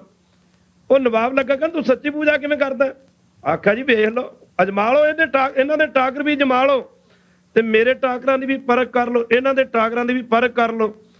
ਸਾਧ ਤੋਂ ਨਵਾਬ ਕਹਿੰਦਾ ਠੀਕ ਹੈ। ਗੰਗਾ ਦੇ ਪਾਰਲੇ ਪਾਸੇ ਭਗਤ ਨਾਮਦੇਵ ਜੀ ਦੇ ਵੀ ਠਾਕਰ ਰੱਖ ਦਿੱਤੇ ਗਏ ਤੇ ਪੰਡਤਾਂ ਦੇ ਵੀ ਰੱਖ ਦਿੱਤੇ ਗਏ। ਹੁਣ ਪੰਡਤ ਤਾਂ ਪੱਥਰ ਪੂਜ ਕੇ ਪੱਥਰ ਬਣ ਚੁੱਕੇ ਸਨ। ਪੱਥਰ ਸੀ ਪੱਥਰ ਵਿੱਚ ਰੱਬ ਨਹੀਂ ਸੀ। ਧੰਨੇ ਦੀ ਭਾਵਨਾ ਪੱਥਰ ਦੇ ਨਾਲੋਂ ਮਜ਼ਬੂਤ ਸੀ। ਧੰਨੇ ਦੀ ਪੱਥਰ ਵਰਗੀ ਭਾਵਨਾ ਕਰਕੇ ਭਗਵਾਨ ਨੂੰ ਪੱਥਰ ਦੇ ਵਿੱਚ ਪ੍ਰਗਟ ਹੋਣਾ ਪਿਆ ਕਿ ਜੇ ਮੈਂ ਪ੍ਰਗਟ ਨਾ ਹੋਇਆ ਤਾਂ ਧੰਨੇ ਦੀ ਤਾਂ ਸ਼ਰਧਾ ਹੀ ਟੁੱਟ ਜਾਊਗੀ ਖਾਲਸਾ ਉਹਨੂੰ ਪ੍ਰਗਟ ਹੋਣਾ ਪਿਆ। ਹੁਣ ਗੁਰੂ ਕੀ ਸੰਗਤ ਇਧਰ ਰਵਿਦਾਸ ਉਹ ਕਹਿੰਦਾ ਜੀ ਮੈਂ ਤਾਂ ਸੱਚੀ ਪੂਜਾ ਕਰਦਾ ਤੇ ਝੂਠੀ ਪੂਜਾ ਕਰਦੇ ਨੇ। ਹੁਣ ਪੰਡਤ ਕਹਿੰਦੇ ਜਨੇਊ ਇਹ ਨਹੀਂ ਪਾਇਆ। ਗੁਰੂ ਕੀ ਸੰਗਤ ਧਿਆਨ ਦੇਣਾ ਜਰਾ ਜਰਾ ਧਿਆਨ ਦੇਣਾ। ਤੇ ਜਾਤਾਂ ਦੀ ਤਾਂ ਗੱਲ ਹੀ ਨਹੀਂ ਹੈ ਕਲਤਾ ਦੀ। ਜਿਵੇਂ ਸਮੁੰਦਰ ਦੇ ਵਿੱਚ 999 ਨਦੀ ਡਿੱਗਦੀ ਹੈ, ਪੈਂਦੀ ਜਾ ਕੇ ਤਾਂ ਜਾ ਕੇ ਸਮੁੰਦਰ ਬਣਦਾ ਹੈ, ਇਵੇਂ ਗੁਰੂ ਗ੍ਰੰਥ ਦੀ ਬਾਣੀ ਵਿੱਚ ਬੇਅੰਤ ਸੰਤਾਂ ਭਗਤਾਂ ਦੀ ਬਾਣੀ ਸਤਿਗੁਰੂ ਪਾਤਸ਼ਾਹ ਦੀ ਬਾਣੀ ਦੇ ਨਾਲ ਦਰਜ ਹੈ। ਤਾਂ ਆਗਿਆ ਭਈ ਅਕਾਲ ਕੀ ਤਬੀ ਚਲਾਇਓ ਸਭ ਸੀਖਣ ਕੋ ਗੁਰੂ ਮਾਨਿਓ ਗ੍ਰੰਥ। ਖਾਲਸਾ ਦੀ ਬਰਾਬਰਤਾ ਬਖਸ਼ੀ। ਜੇ ਊਚ ਨੀਚ ਦਾ ਵਿਤਕਰਾ ਹੁੰਦਾ ਤਾਂ ਬਾਣੀ ਨਾ ਦਰਜ ਕਰਦੇ ਗੁਰੂ ਸਾਹਿਬ, ਮਾਫ ਕਰਨਾ। ਪਰ ਖਾਲਸਾ ਦੀ ਗੁਰੂ ਘਰ 'ਚ ਜਾਤ ਪਾਤ ਨੂੰ ਕੋਈ ਥਾਂ ਨਹੀਂ ਹੈ। ਹੁਣ ਖਾਲਸਾ ਜੀ ਇਧਰ ਰਾਜਾ ਨਵਾਬ ਲੱਗਾ ਕਿ ਪੰਡਤ ਜੀ ਆਪਣੇ ਠਾਕਰ ਲਿਆਓ। ਹੁਣ ਪੰਡਤਾਂ ਨੇ ਵੀ ਠਾਕਰ ਲਿਆਂਦੇ, ਪੰਡਤਾਂ ਨੇ ਆਪਣੇ ਠਾਕਰ ਲਿਆਂਦੇ ਜਿਨ੍ਹਾਂ ਦੀ ਪੂਜਾ ਕਰਦੇ ਹੁੰਦੇ ਸੀ। ਪੱਤਰ ਕਹਿ ਲੋ ਠਾਕਰ ਲਿਆਂਦੇ। ਇਧਰ ਭਗਤ ਰਵਿਦਾਸ ਜੀ ਨੇ ਵੀ ਆਪਣਾ ਠਾਕਰ ਲਿਆ ਕੇ ਖਾਲਸਾ ਦੀ ਗੰਗਾ ਦੇ ਕੰਢੇ ਤੇ ਰੱਖਤਾ। ਹੁਣ ਸਾਧ ਸੰਗਤ ਜੀ ਭਗਤ ਰਵਿਦਾਸ ਜੀ ਕਹਿੰਦੇ ਨੇ ਰਾਜੇ ਨੇ ਪੰਡਤਾਂ ਨੂੰ ਕਹੋ ਗੰਗਾ ਦੇ ਪਾਰਲੇ ਪਾਸੇ ਦੂਜੇ ਕਿਨਾਰੇ ਤੇ ਠਾਕਰ ਰੱਖੇ ਨੇ, ਆਖਿਆ ਇਹਨਾਂ ਨੂੰ ਕਹੋ ਕਿ ਆਪਣੇ ਠਾਕਰਾਂ ਨੂੰ ਬੁਲਾਓ। ਜੇ ਇਹਨਾਂ ਦੇ ਠਾਕਰ ਪੰਡਤਾਂ ਦੇ ਕੋਲ ਚੱਲ ਕੇ ਆ ਗਏ ਫਿਰ ਤਾਂ ਇਹਨਾਂ ਦੀ ਸੱਚੀ ਪੂਜਾ। ਜੇ ਠਾਕਰ ਇੱਥੇ ਹੀ ਨਾ ਚੱਲ ਕੇ ਆਇਆ ਤੇ ਅੱਗੇ ਇਹਨਾਂ ਦੀ ਮਦਦ ਕਿੱਥੇ ਕਰੇਗਾ? ਇਹ ਅੱਗੇ ਠਾਕਰਾਂ ਦੀ ਮਦਦ ਕਿੱਥੇ ਕਰੇਗਾ? ਹੁਣ ਪੰਡਤ ਬਥੇਰੇ ਦੂਰੋਂ ਮੱਥੇ ਟੇਕਦੇ ਨੇ, ਮਾਫ ਕਰਨਾ ਗੁਰੂ ਪਿਆਰਿਓ ਬਥੇਰੀ ਨਮਸਕਾਰਾਂ ਕਰਦੇ ਨੇ, ਆਵਾਜ਼ਾਂ ਮਾਰਦੇ ਨੇ, ਠਾਕਰ ਜੀ ਆ ਜਾਓ, ਠਾਕਰ ਜੀ ਆ ਜਾਓ, ਠਾਕਰ ਜੀ ਆ ਜਾਓ। ਮਾਫ ਕਰਨਾ ਗੁਰੂ ਕੀ ਸੰਗਤ ਕਬੀਰ ਨੇ ਕਹਿਤਾ ਸੀ ਖਾਲਸਾ ਦੀ ਜੇ ਮਾਰਗ ਪੰਡਤ ਗਏ ਪਾਛੇ ਪਈ ਵਹੀਰ, ਇੱਕ ਅਵਗੜ ਘਾਟੀ ਰਾਮ ਕੀਤੇ ਚੜ ਰਹੇ ਹੋ। ਕਬੀਰ ਕਹਿੰਦੇ ਨੇ ਜਿਹੜੇ ਰਾਹਾਂ ਤੋਂ ਪੰਡਤ ਲੰਘ ਕੇ ਡੁੱਬ ਕੇ ਮਰ ਗਏ, ਕਹਿੰਦੇ ਨੇ ਵੀ ਹੀਰਾਂ ਦੀਆਂ ਵੀ ਹੀਰਾਂ ਡੁੱਬ ਗਈਆਂ। ਪਰ ਕਹਿੰਦੇ ਨੇ ਇੱਕ ਉਹ ਅਬਨਾਸ਼ੀ ਪਦਵੀ ਜਿਹੜੀ ਘਾਟੀ ਤੇ ਕਬੀਰ ਚੜ ਗਿਆ, ਉਸ ਘਾਟੀ ਤੋਂ ਕਦੀ ਡੇਗ ਹੀ ਨਹੀਂ ਸਕਦਾ। ਅਬ ਤੋਂ ਜਾਏ ਚੜੇ ਸਿੰਘਾਸਨ ਕਹਿਤਾ ਸੀ, ਅਬ ਤੋਂ ਜਾਏ ਚੜੇ ਸਿੰਘਾਸਨ ਮਿਲ ਹੈ ਸਾਰੰਗ ਪਾਣੀ, ਰਾਮ ਕਬੀਰਾ ਏਕ ਭਏ ਹੈ ਕੋਏ ਨਾ ਸਕੇ। ਉੱਥੇ ਗੱਲ ਕਿੱਥੇ ਰਹਿ ਗਈ ਸੀ? ਉੱਥੇ ਪਰਦਾ ਕਿੱਥੇ ਰਹਿ ਗਿਆ ਸੀ ਜਦ ਇੱਕ ਹੀ ਹੋ ਗਏ? ਇੱਧਰ ਖਾਲਸਾ ਦੀ ਹੁਣ ਉਹ ਠਾਕਰ ਨਹੀਂ ਆਉਂਦੇ ਤੇ ਰਾਜਾ ਪੰਡਤਾਂ ਨੂੰ ਕਹਿੰਦਾ ਵੀ ਕਿਉਂ ਵੀ ਤੁਹਾਡੇ ਠਾਕਰ ਨਹੀਂ ਆਉਂਦੇ? ਉਹ ਕਹਿੰਦੇ ਮਾਰੇ ਠਾਕਰ ਆਉਂਦੇ ਨਹੀਂ। ਹੁਣ ਰਵਿਦਾਸ ਜੀ ਕਹਿੰਦੇ ਮੈਂ ਤਾਂ ਪਹਿਲਾਂ ਕਹਿੰਦੀ ਝੂਠੀ ਪੂਜਾ ਹੈ, ਪਰ ਖਾਲਸਾ ਜੀ ਇੱਧਰ ਹੁਣ ਪੰਡਿਤ ਕਹਿੰਦੇ ਰਵਿਦਾਸ ਨੂੰ ਕਹੋ ਵੀ ਆਪਣੇ ਠਾਕਰਾਂ ਨੂੰ ਬੁਲਾਵੇ। ਤੇ ਸਾਧ ਸੰਗਤ ਦੀ ਰਵਿਦਾਸ ਕਹਿ ਰਿਹਾ ਜਦੋਂ ਰਵਿਦਾਸ ਨੇ ਪੜ੍ਹਨਾ ਸ਼ੁਰੂ ਕੀਤਾ, ਜਨਮ ਤੁਮਾਰੇ ਲੇਖੇ ਮਾਧੋ ਜਨਮ ਤੁਮਾਰੇ ਲੇਖੇ, जन्म तुम्हारे लेके जन्म तुम्हारे लेके जन्म तुम्हारे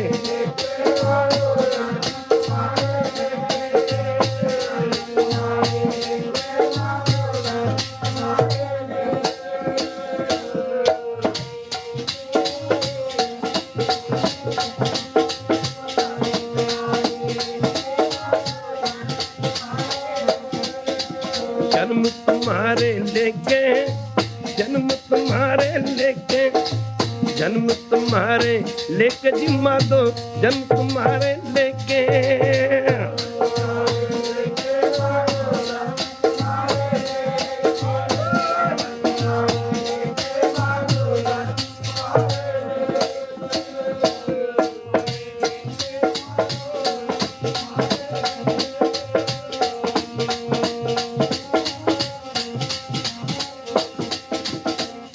ਸ਼ਬਦ ਉਚਾਰਨ ਕੀਤਾ ਬਹੁਤ ਜਨ ਬਿਸਰਤ ਮਤ। ਜਦੋਂ ਸ਼ਬਦ ਉਚਾਰਨ ਕਰਨਾ ਸ਼ੁਰੂ ਕੀਤਾ ਤੇ ਭਗਤ ਰਵਿਦਾਸ ਦੇ ਠਾਕਰ ਹੈ ਤਾਂ ਪੱਥਰ ਹੀ ਸਨ, ਖਾਲਸਾ ਦੀ ਠਾਕਰ ਗੰਗਾ ਦੇ ਪਾਣੀ ਦੇ ਉੱਤੇ ਤੈਰਦੇ ਰਵਿਦਾਸ ਵਾਲੇ ਪਾਸੇ ਆ ਗਏ। ਖਾਲਸਾ ਜੀ ਰਵਿਦਾਸ ਜੀ ਦੇ ਕੋਲ ਚੱਲ ਕੇ ਆ ਗਏ। ਹੁਣ ਪੰਡਿਤ ਇਧਰ ਰਵਿਦਾਸ ਜੀ ਦੀ ਬੜੀ ਜੈ ਜੈਕਾਰ ਹੋ ਰਹੀ। ਰਾਜਾ ਕਹਿ ਰਿਹਾ ਸੱਚਮੁੱਚ ਹੀ ਭਗਤ ਰਵਿਦਾਸ ਸੱਚੀ ਠਾਕਰਾਂ ਦੀ ਪੂਜਾ ਕਰਦਾ। ਪੰਡਤ ਹੁਣ ਫਿਰ ਉੱਥੇ ਆ ਗਏ ਜੀ, ਇਹਨੇ ਤਾਂ ਜਨੇਊ ਨਹੀਂ ਪਾਇਆ ਜੀ। ਠਾਕਰ ਦੀ ਪੂਜਾ ਕਰਨ ਦਾ ਹੱਕ ਉਹਨੂੰ ਹੈ ਜਿਹਨੇ ਜਨੇਊ ਪਾਇਆ ਹੋਵੇ। ਤੇ ਰਵਿਦਾਸ ਜੀ ਕਹਿੰਦੇ ਨੇ ਕਿ ਇਹਨਾਂ ਨੇ ਝੂਠਾ ਜਨੇਊ ਪਾਇਆ। ਜਿਵੇਂ ਗੁਰੂ ਨਾਨਕ ਪਾਤਸ਼ਾਹ ਜੀ ਨੂੰ ਆਖਿਆ ਸੀ ਨਾ ਪੰਡਤ ਨੇ ਜਨੇਊ ਧਾਰਨ ਕਰਨ ਵਾਸਤੇ, ਤੇ ਗੁਰੂ ਪਾਤਸ਼ਾਹ ਨੇ ਆਖਿਆ ਸੀ ਆਹ ਜਨੇਊ ਤੇ ਤਾਂ ਟੁੱਟ ਜਾਣਾ। ਪੰਡਤ ਜੀ ਜੇ ਸਾਡੇ ਗਲ ਦੇ ਵਿੱਚ ਜਨੇਊ ਪਾਉਣਾ, ਦਇਆ ਰੂਪੀ ਕਪਾਹ ਹੋਵੇ, ਦਇਆ ਕਪਾਹ ਸੰਤੋਖ ਸੂਤ, ਸੰਤੋਖ ਰੂਪੀ ਸੂਤਰ ਦਇਆ ਰੂਪੀ ਕਪਾਹ ਤੋਂ ਸੰਤੋਖ ਰੂਪੀ ਸੂਤਰ ਬਣਾਇਆ ਜਾਏ। ਦਇਆ ਕਪਾਹ ਸੰਤੋਖ ਸੂਤ ਜਤ ਗੰਢੀ, ਜਤ ਦੀਆਂ ਗੰਢਾਂ ਦਿੱਤੀਆਂ ਜਾਣ। ਜਤ ਗੰਢੀ 7 ਵੱਟ, 7 ਦੇ ਮਾਫ ਕਰਨਾ 7 ਰੂਪੀ ਵੱਟ ਦਿੱਤੇ ਜਾਣ। ਜਤ ਗੰਢੀ 7 ਵੱਟ। ਪੰਡਿਤ ਜੀ ਤੁਹਾਡੇ ਕੋਲ ਇਹ ਜਨੇਊ ਹੈ? ਇਹ ਜਨੇਊ ਜੀ ਕਾ ਹੈ ਤਾਂ ਭਾਂਡੇ ਪਾਂਡੇ ਘੱਤ ਦਾ ਮਤਲਬ ਕਿ ਉਰਾ ਲਿਆ। ਜੇ ਪਾਂਡੇ ਤੇਰੇ ਕੋਲ ਆ ਜਨੇਊ ਹੈਗਾ ਤੇ ਮੇਰੇ ਕੋਲ ਉਰਾ ਲਿਆ। ਇਹ ਮੈਂ ਪਾਲੇ ਨਾ ਪੰਡਿਤ ਕਹਿੰਦਾ ਨਾਨਕ ਦਇਆ ਰੂਪੀ ਕਪਾਹ ਤੇ ਅਸੀਂ ਕਦੀ ਦੇਖੀ ਨਹੀਂ ਹੈ। ਪਰ ਇਸ ਜਨੇਊ ਦੇ ਕੀ ਫਾਇਦੇ ਨੇ? ਗੁਰੂ ਨਾਨਕ ਜੀ ਨੇ ਆਖਿਆ ਜੀ ਪੰਡਿਤ ਜੀ ਆੜਾ ਤੁਸੀਂ ਤਾਗੇ ਦਾ ਜਨੇਊ ਪਾ ਰਹੇ ਨਾ, ਇਹ ਤੇ ਟੁੱਟ ਜਾਣਾ, ਇਹ ਮੈਲਾ ਵੀ ਹੋ ਜਾਣਾ। ਪਰ ਜਿਹੜੇ ਜਨੇਊ ਦੀ ਅਸੀਂ ਗੱਲ ਕਰਦੇ ਹਾਂ, ਨਾ ਇਹ ਟੁੱਟੇ ਨਾ ਮਨ ਲੱਗੇ, ਨਾ ਇਹ ਟੁੱਟੇ ਨਾ ਮਨ ਲੱਗੇ, ਨਾ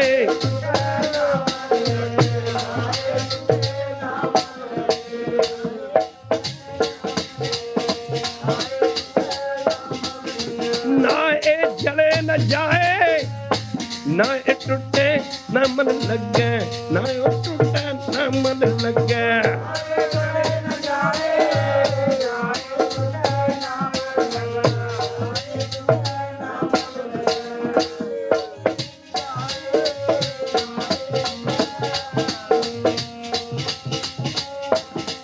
ਪੰਡਿਤ ਜੀ ਇਹ ਜਨੇਊ ਨਾ ਟੁੱਟਦਾ ਤੇ ਨਾ ਮੈਲਾ ਹੁੰਦਾ। ਤੇ ਫਿਰ ਪੰਡਿਤ ਨੇ ਆਖਿਆ ਜੀ ਨਾਨਕ ਇਸ ਜਨੇਊ ਦਾ ਫਾਇਦਾ ਕੀ ਹੈ? ਗੁਰੂ ਜੀ ਲੱਗੇ ਕਹਿਣ ਧਨ ਸੋ ਮਾਨਸ ਨਾਨਕਾ, ਜੋ ਗੱਲ ਚੱਲੇ ਪਾਏ ਉਹ ਬੰਦੇ ਧਨ ਨੇ ਜਿਹੜੇ ਦਇਆ ਰੂਪੀ ਕਪਾਹ ਤੋਂ ਬਣਿਆ ਜਨੇਊ ਧਾਰਨ ਕਰਦੇ ਨੇ। ਹੁਣ ਪੰਡਿਤ ਕਹਿ ਰਹੇ ਨੇ ਜੀ ਠੀਕ ਹੈ ਠਾਕਰ ਇਹਦੀ ਸੱਚੀ ਪੂਜਾ ਪਰ ਇਹਨੇ ਜਨੇਊ ਨਹੀਂ ਪਾਇਆ। ਤੇ ਭਗਤ ਰਵਿਦਾਸ ਜੀ ਕਹਿੰਦੇ ਨੇ ਲਿਆ ਫਿਰ ਤੁਹਾਨੂੰ ਜਨੇਊ ਵੀ ਦੱਸ ਦਿੰਦੇ ਆ। ਇਹਨਾਂ ਨੇ ਝੂਠਾ ਜਨੇਊ ਪਾਇਆ, ਮੈਂ ਸੱਚਾ ਜਨੇਊ ਪਾਇਆ। ਉਹ ਸਨ ਭਗਤ ਰਵਿਦਾਸ ਜੀ। ਐਵੇਂ ਨਹੀਂ ਗੁਰੂ ਗ੍ਰੰਥ ਸਾਹਿਬ ਦੀ ਬਾਣੀ ਵਿੱਚ ਐਡਾ ਵੱਡਾ ਮਾਣ ਪ੍ਰਾਪਤ ਹੋਇਆ। ਆਖਿਆ ਖਾਲਸਾ ਜੀ, ਆਖਿਆ ਦਿਖਾਓ ਪੰਡਤਾ, ਆਖਿਆ ਦਿਖਾਓ ਕਿੱਥੇ ਜਨੇਊ।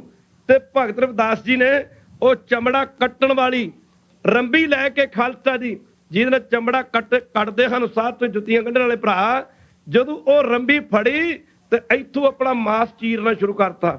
ਜਦੋਂ ਮਾਸ ਚੀਰਦੇ ਚਾਰ ਸਪੇਰ ਰੰਬੀ ਘੁਮਾਤੀ ਨਾ, ਉਹਦੇ ਵਿੱਚੋਂ ਕੱਢ ਕੇ ਜਨੇਊ ਤੇ ਪੰਡਤਾਂ ਨੂੰ ਦਿਖਾਤਾ। ਗੁਰੂ ਕੀ ਸੰਗਤ ਜਦੋਂ ਪੰਡਤਾਂ ਨੂੰ ਦਿਖਾਤਾ ਤੇ ਹੁਣ ਪੰਡਤ ਨੀਵੀਆਂ ਪਾ ਕੇ ਤੇ ਘਰਾਂ ਨੂੰ ਮੁੜ ਪਏ। ਐਵੇਂ ਭਾਈ ਸਾਹਿਬ ਭਾਈ ਗੁਰਦਾਸ ਜੀ ਨੇ ਆਪਣੀਆਂ ਵਾਰਾਂ ਵਿੱਚ ਐਵੇਂ ਨਹੀਂ ਵਡਿਆਈ ਕੀਤੀ। ਭਗਤ ਭਗਤ ਜਗ ਬੱਜਿਆ, ਭਗਤ ਭਗਤ ਜਗ ਬੱਜਿਆ,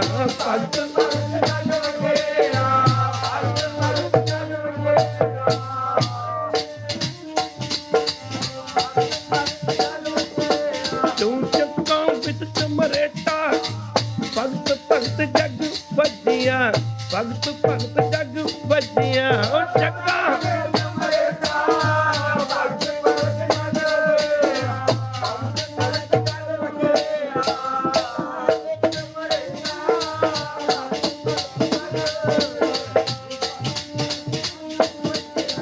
ਇਹੋ ਜੀ ਹਾਲਤ ਸੀ ਸੰਸਾਰ ਦੀ, ਜਿੱਥੋਂ ਸਾਡੇ ਸਤਿਗੁਰੂ ਪਾਤਸ਼ਾਹ ਨੇ ਗੁਰੂ ਪਿਆਰਿਓ ਇਹ ਜੋ ਜਾਤ ਪਾਤ ਦਾ ਕਲੰਕ ਲੱਗਾ ਸੀ ਨਾ, ਇਹਨਾਂ ਸਾਰਿਆਂ ਨੂੰ ਗਲ ਨਾ ਲਾ ਕੇ ਉੱਚੀਆਂ ਜਾਤਾਂ ਵਾਲਿਆਂ ਨੇ ਨੀਵੀਆਂ ਜਾਤਾਂ ਵਾਲਿਆਂ ਨੂੰ ਜਦ ਸਾਧ ਸੰਗਤ ਜੀ ਕੁੱਤੇ ਦੇ ਵਾਂਗੂ ਦੁਰਕਾਰਿਆ ਸੀ। ਇੱਕ ਵਾਰੀ ਖੂਹ ਤੇ ਪਾਣੀ ਭਰਨ ਤੇ ਬਾਹਮਣ ਨੇ 100 ਵਾਰੀ ਮਾਰਿਆ ਸੀ। ਉਦੋਂ ਗੁਰੂ ਗੋਬਿੰਦ ਸਿੰਘ ਮਹਾਰਾਜ ਨੇ ਹੱਸ ਕੇ ਆਖਿਆ ਸੀ, ਖਾਲਸਾ ਜੀ ਤੁਸੀਂ ਕਿੱਧਰ ਜਾ ਰਹੇ ਹੋ? ਇੱਧਰ ਆਓ, ਤੁਸੀਂ ਤੇ ਸਾਡੇ ਹੋ।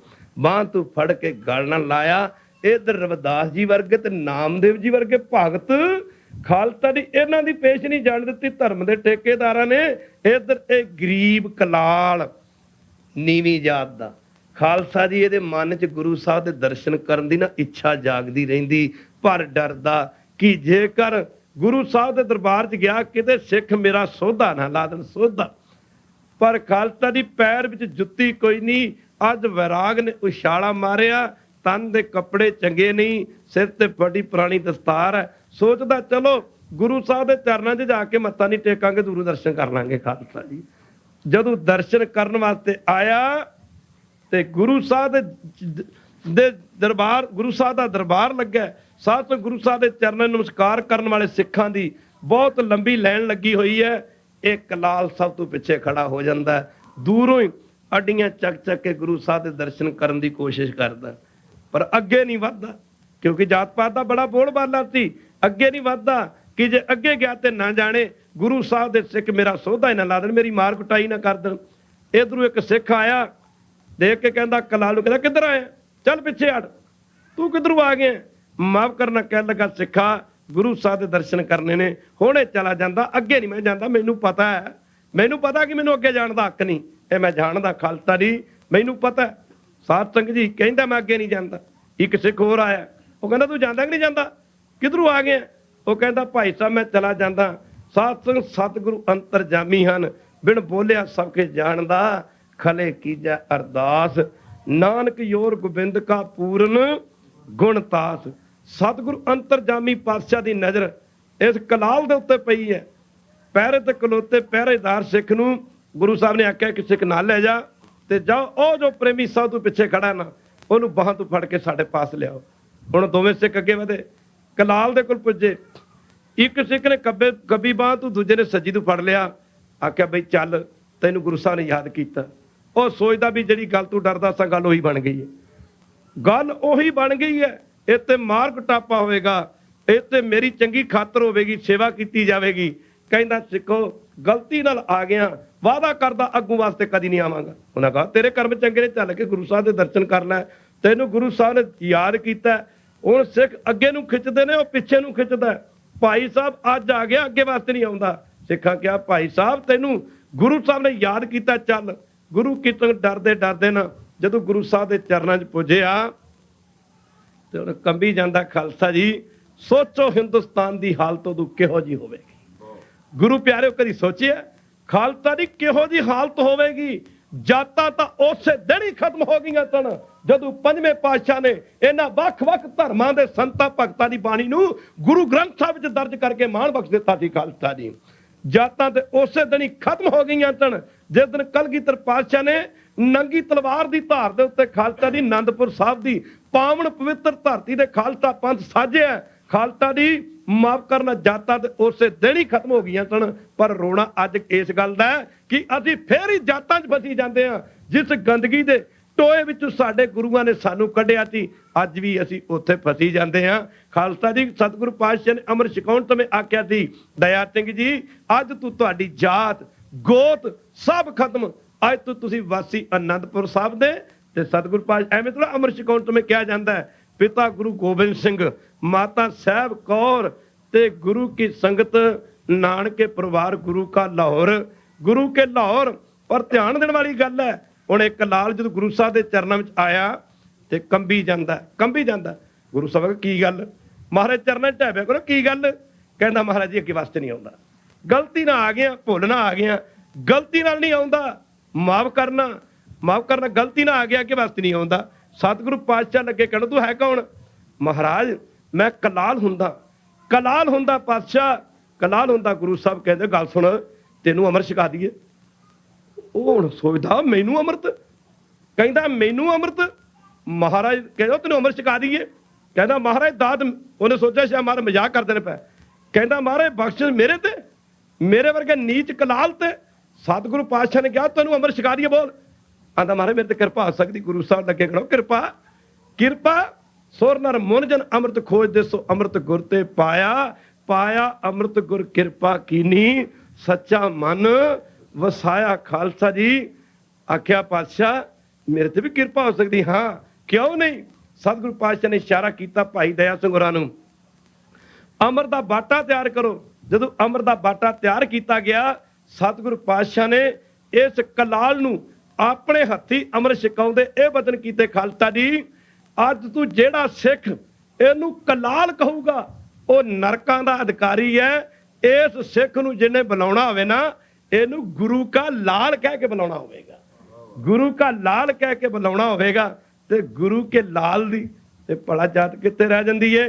ਤੇ ਜੇ ਆਪਾਂ ਗੁਰੂ ਦੇ ਲਾਲ ਨਹੀਂ ਬਣਨਾ, ਸਾਨੂੰ ਲੋਕਾਂ ਨੇ ਨਗੁਰੇ ਵੀ ਕਹਿਣਾ, ਸਾਨੀਆਂ ਜਾਤਾਂ ਵੀ ਰਹਿਣੀਆਂ ਨੇ ਭਾਈ। ਜਦ ਆਪਾਂ ਗੁਰੂ ਕੇ ਬਣ ਗਏ ਲਾਲ, ਆਪਾਂ ਛਕ ਲਿਆ ਖੰਡੇ ਬਾਟੇ ਦਾ ਅੰਮ੍ਰਿਤ, ਆਪਾਂ ਸੱਜ ਗਏ ਗੁਰੂ ਕੇ ਸਿੰਘ, ਤੇ ਫਿਰ ਸਾਥੋਂ ਸਾਡੀ ਜਾਤ ਕਿੱਥੇ ਰਹਿ ਗਈ।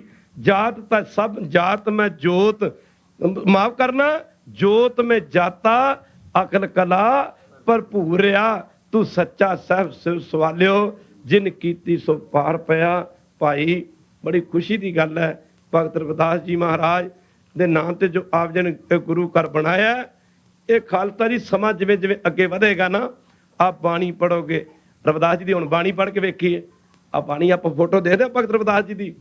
ਰਵਿਦਾਸ ਜੀ ਫੋਟੋ ਦੇਖਦੇ ਆ, ਸਿਰ ਤੇ ਕੇਸ ਦੇਖਦੇ ਆ, ਮੂੰਹ ਤੇ ਦਾੜਾ ਦੇਖਦੇ ਆ, ਪਰ ਖਾਲਸਾ ਜੀ ਅਸੀਂ ਸਿਰ ਦੇ ਉੱਤੇ ਕੋਈ ਕੱਪੜਾ ਨਹੀਂ ਦੇਖਦੇ। ਕਹੋ ਵਾਹਿਗੁਰੂ। ਸਿਰ ਦੇ ਉੱਤੇ ਦਸਤਾਰ ਨਹੀਂ ਦੇਖਦੇ। ਇਹ ਖਾਲਸਾ ਜੀ ਜਿਨ੍ਹਾਂ ਰਵਿਦਾਸ ਦੀ ਬਾਣੀ ਪੜ੍ਹੀ ਹੈ ਉਹ ਜਾਣਦੇ ਨੇ। ਮਾਫ ਕਰਨਾ, ਸਮਾਂ ਆਗਿਆ ਨਹੀਂ ਦੇ ਰਿਹਾ, ਪਰ ਦਾਸ ਇੱਕ ਮਿੰਟ ਲਵੇਗਾ। ਰਵਿਦਾਸ ਜੀ ਦੀ ਫੋਟੋ ਇਵੇਂ ਨਹੀਂ ਸੀ। ਕਿਵੇਂ ਸੀ ਰਵਿਦਾਸ ਦੀ ਫੋਟੋ? ਖਾਲਸਾ ਜੀ ਚਤੌੜ ਦੇ ਰਾਜੇ ਨਾਜਰਮਲ ਦੀ ਰਾਣੀ ਝਾਲਾਂ ਬਾਈ ਖਾਲਸਾ ਜੀ ਰਵਿਦਾਸ ਦੀ ਸ਼ਰਧਾਲੂ ਬਣ ਚੁੱਕੀ ਸੀ। ਖਾਲਸਾ ਜੀ ਬੜੀ ਲੰਬੀ ਗੱਲ ਹੈ ਕਿ ਤੁਹਾਨੂੰ ਪਤਾ ਲੱਗਾ। ਭਗਤ ਰਵਿਦਾਸ ਜੀ ਦਾ ਪ੍ਰਤਾਪ ਸੁਣਿਆ। ਕਾਸ਼ੀ ਬਨਾਰਸ ਪੁੱਜੀ, ਜਾ ਕੇ ਬੇਨਤੀ ਕੀਤੀ, ਮਹਾਰਾਜ ਮੇਰੇ ਤੇ ਕਿਰਪਾ ਕਰੋ, ਮੇਰੇ ਤੇ ਨਾਮ ਦੀ ਬਖਸ਼ਿਸ਼ ਕਰੋ। ਜਿਸਨੇ ਭਗਤ ਨਾਮਦੇਵ ਦੀ ਸ਼ਰਨ ਪ੍ਰਾਪਤ ਕਰਕੇ ਖਾਲਸਾ ਦੀ ਨਾਮ ਦੀ ਬਖਸ਼ਿਸ਼ ਪ੍ਰਾਪਤ ਕੀਤੀ ਸੀ। ਬੇਨਤੀ ਕੀਤੀ, ਮਹਾਰਾਜ ਕਿਰਪਾ ਕਰੋ। ਇਹਨੇ ਆਖਿਆ ਭਗਤ ਨਾਮ ਮਾਫ ਕਰਨਾ, ਭਗਤ ਰਵਿਦਾਸ ਜੀ ਪਾਸੋਂ ਨਾਮ ਦੀ ਬਖਸ਼ਿਸ਼ ਕੀਤੀ ਸੀ ਤੇ ਇਹਨੇ ਬੇਨਤੀ ਕੀਤੀ, ਮਹਾਰਾਜ ਮੇਰੇ ਤੇ ਕਿਰਪਾ ਕਰੋ।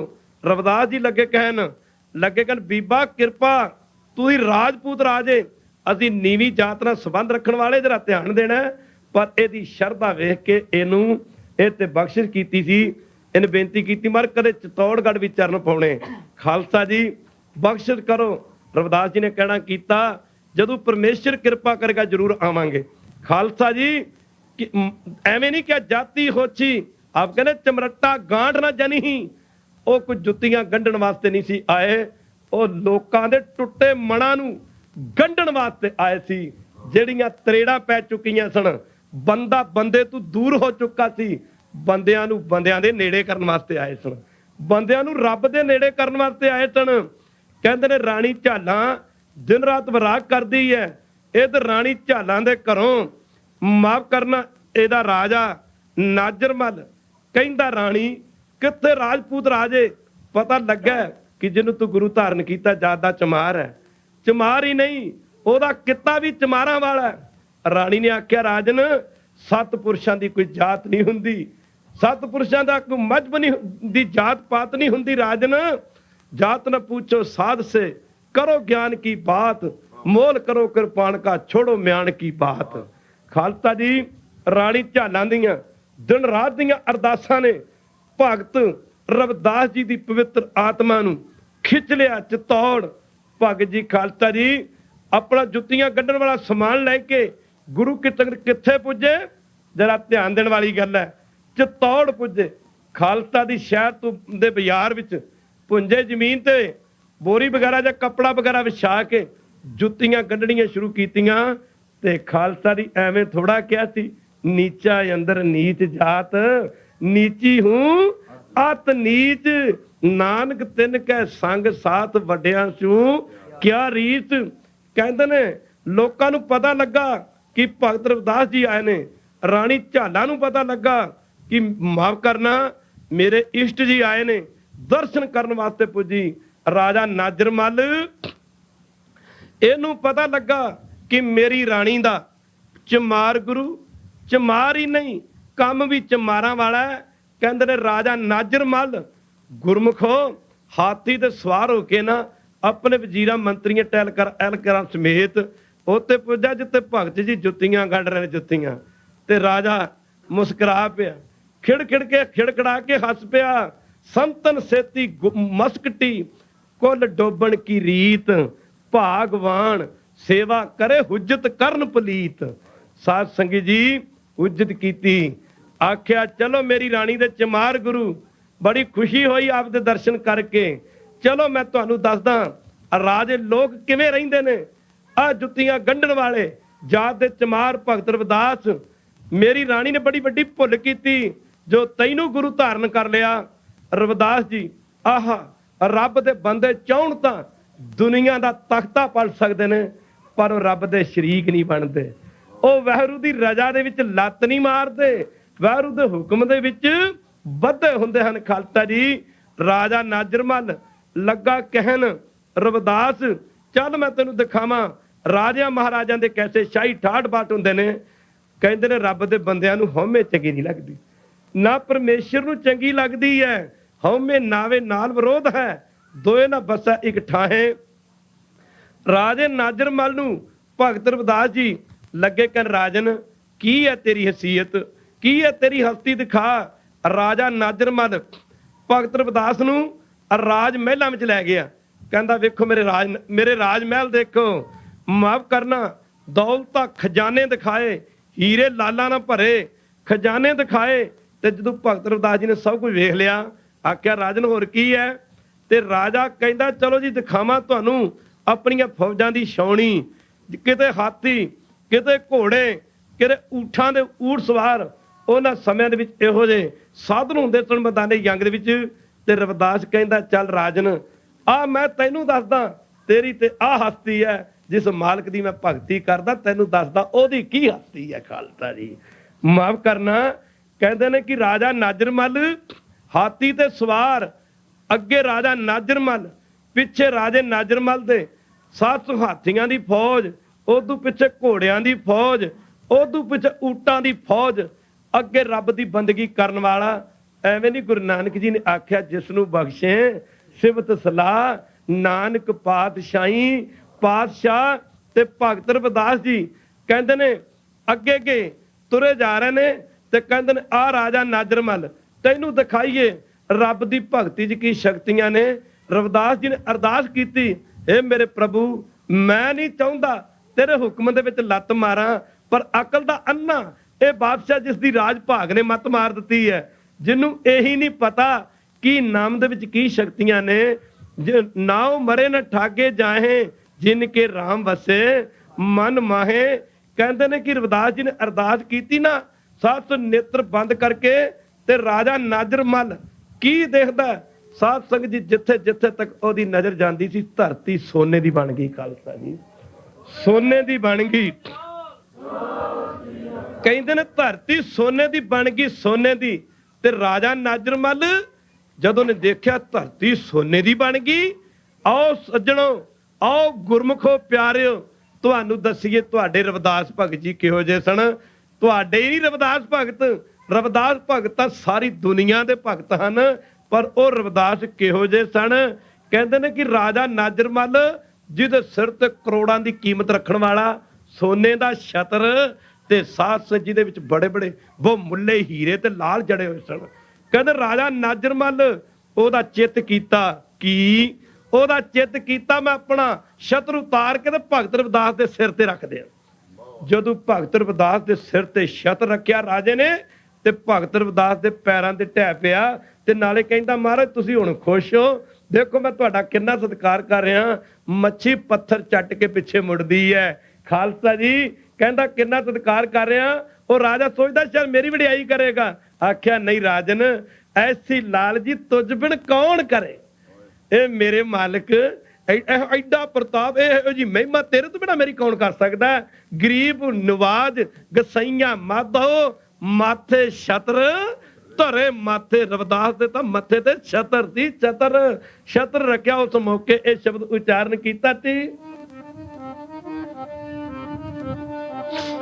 ਕੌਣ ਕਰੇ ਮਹਾਰਾਜ ਤੁਝ ਬਿਨ ਕੌਣ ਕਰੇ, ਕੌਣ ਕਰੇ ਮਹਾਰਾਜ ਤੁਝ ਬਿਨ ਕੌਣ ਕਰੇ, ਕੌਣ ਕਰੇ ਮਹਾਰਾਜ ਤੁਝ ਬਿਨ ਕੌਣ ਕਰੇ। ਕੌਣ ਕਰੇ ਮਹਾਰਾਜ ਤੁਝ ਬਿਨ ਕੌਣ ਕਰੇ, ਕੌਣ ਕਰੇ ਮਹਾਰਾਜ ਤੁਝ ਬਿਨ ਕੌਣ ਕਰੇ।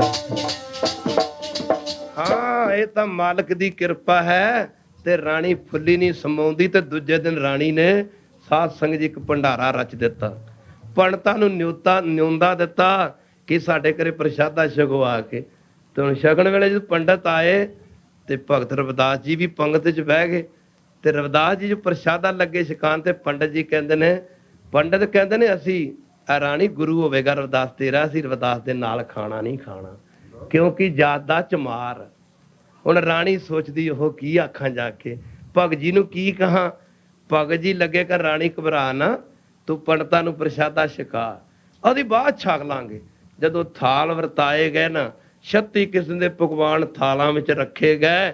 ਜਦੋਂ ਪੰਡਤ ਲੱਗੇ ਨਾ ਪ੍ਰਸ਼ਾਦਾ ਛਕਣ, ਤੇ ਸਾਧ ਸੰਗਤ ਜੀ ਪੰਡਤ ਕੀ ਦੇਖਦੇ ਨੇ? ਕੱਲਾ ਕੱਲਾ ਪੰਡਤ ਕੀ ਦੇਖਦਾ?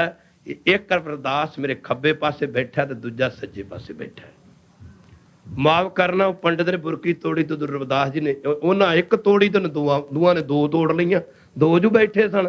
ਦੂਜਾ ਪੰਡਤ ਇਹ ਦੇਖਦਾ, ਉਹ ਮੇਰੇ ਵੀ ਇੱਕ ਅਰਦਾਸ ਖੱਬੇ ਪਾਸੇ, ਦੂਜਾ ਸੱਜੇ ਪਾਸੇ, ਇੱਕ ਖੱਬੇ ਪਾਸੇ ਸੱਜੇ ਪਾਸੇ। ਹੁਣ ਨਾ ਤੇ ਦੱਸਣ ਜੋਗੇ, ਜੇ ਦੱਸਿਆ ਤੇ ਨਾਲ ਦੇ ਸਾਥੀ ਕਹਿਣਗੇ ਚਮਾਰ ਦਾ ਝੂਠਾ ਖਾ ਲਿਆ। ਉਹ ਨਾ ਤਾਂ ਦੱਸਣ ਜੋਗੇ, ਪਰ ਮਾਫ ਕਰਨਾ ਗੁਰਮੁਖੋ, ਜਦੋਂ ਉਹਨਾਂ ਪ੍ਰਸ਼ਾਦਾ ਤਾਂ ਲਿਆ, ਖੈਰ ਛਕ, ਪ੍ਰਸ਼ਾਦਾ ਛਕਣ ਤੋਂ ਬਾਅਦ ਸਾਰੇ ਪੰਡਤ ਪੁੱਛਣਾ ਚਾਹੁੰਦੇ ਨੇ ਕਿ ਕੋਈ ਗੱਲ ਸ਼ੁਰੂ ਕਰੇ। ਇੱਕ ਪੰਡਤ ਜਿਹੜਾ ਮੁਖੀ ਸੀ ਨਾ, ਕਹਿੰਦਾ ਭਰਾਓ ਕੁਝ ਵੇਖਿਆ? ਉਹ ਚਾਹੁੰਦੇ ਤੇ ਆਈ ਸਨ ਕਿ ਗੱਲ ਸ਼ੁਰੂ ਹੋਵੇ। ਉਹ ਕਹਿੰਦੇ ਕੁਝ ਵੇਖਿਆ? ਕਹਿੰਦਾ ਜੀ ਦੱਸੋ ਜੀ ਤੁਸੀਂ ਕੀ ਵੇਖਿਆ? ਕਹਿੰਦਾ ਅਸੀਂ ਤਾਂ ਜਦ ਖਾਣਾ ਖਾਣ ਲੱਗੇ, ਉਸੇ ਥਾਲੀ ਵਿੱਚ ਨਾ ਇੱਕ ਪਾਸੇ ਰਵਿਦਾਸ ਮੇਰੇ ਖੱਬੇ ਪਾਸੇ, ਦੂਜਾ ਸੱਜੇ ਪਾਸੇ, ਉਸੇ ਪਾਸੇ ਮਾਫ ਕਰਨਾ, ਤੇ ਉਸੇ ਥਾਲ ਵਿੱਚ ਰਵਿਦਾਸ ਜੀ ਬੁਰਕੀ ਤੋੜ ਕੇ ਖਾ ਰਹੇ ਸਨ। ਨਾਲ ਦੇ ਸਾਰੇ ਲੱਗੇ ਕਹਿਣ ਹਾਂ ਜੀ, ਹਾਂ ਜੀ, ਸਾਡੇ ਨਾਲ ਵੀ ਰਵਿਦਾਸ ਖਾਣਾ ਖਾ ਰਿਹਾ ਸੀ। ਸਾਰੇ ਦੇ ਸਾਰੇ ਪੰਡਤ ਭਗਤ ਰਵਿਦਾਸ ਜੀ ਦੇ ਚਰਨਾਂ 'ਚ ਟੈਪੇ, ਦੱਸੋ ਚਲੋ ਤੁਸੀਂ ਦੱਸੋ, ਚਮਾਰ ਸੀ ਖਾਲਸਾ ਜੀ? ਉਹ ਚਮਾਰ ਸੀ ਜਿਹੜੇ ਇਹ ਗੱਲ ਕਹਿੰਦੇ ਨੇ, ਨੀਚੂ ਊਚ ਕਰੇ ਮੇਰਾ ਗੋਬਿੰਦ ਕਾਹੂ ਤੇ ਨਾ ਡਰੇ, ਕਿਸੇ ਦੀ ਪਰਵਾਹ ਨਹੀਂ ਕਰਦਾ। ਉਹ ਨੀਵਿਆਂ ਨੂੰ ਉੱਚੇ ਕਰਨ ਲੱਗਿਆ ਕਿਸੇ ਤੂੰ ਨਹੀਂ ਡਰਦਾ ਖਾਲਸਾ ਜੀ, ਨੀਚੋ ਊਚ ਕਰੇ ਮੇਰਾ ਗੋਬਿੰਦ ਕਾਹੂ ਤੇ ਨਾ ਡਰੇ। ਸੋ ਭਾਈ ਸਮਾਂ ਆਗਿਆ ਨਹੀਂ ਦਿੰਦਾ, ਇਹਨੇ ਕੀ ਸ਼ਬਦ ਪ੍ਰਵਾਨ ਕਰੋ। ਹੁਣ ਆਨੰਦ ਸਾਹਿਬ ਦਾ ਪਾਠ ਹੋਵੇਗਾ। ਭਾਈ ਆਪਣੇ ਮਨਾਂ ਦੇ ਵਿੱਚ ਪਾਲੇ ਨੇ ਜਿਹੜੇ, ਆਪਾਂ ਦੂਰ ਆ ਗੁਰੂ ਘਰੋਂ, ਪਰ ਗੁਰੂ ਘਰ ਵਿੱਚ ਕੋਈ ਜਾਤ ਪਾਤ ਦੀ ਗੱਲ ਨਹੀਂ ਹੈ, ਕੋਈ ਥਾਂ ਨਹੀਂ ਹੈ। ਤੇ ਜੇ ਕੋਈ ਆਪਣੀ ਤਾਂ ਕਿ ਮੈਂ ਬਹੁਤ ਵੱਡਾ, ਕਹਿਣਾ ਥੋੜਾ ਵੱਡਾ ਬਣ ਚੱਲਿਆ। ਬੰਦਾ ਤਾਂ ਕਰਮਾਂ ਕਰਕੇ ਵੱਡਾ ਬਣਦਾ। ਕਰਮੀ ਆਪੋ ਆਪਣੀ ਕੇ ਨੇੜੇ ਕੇ ਦੂਰ।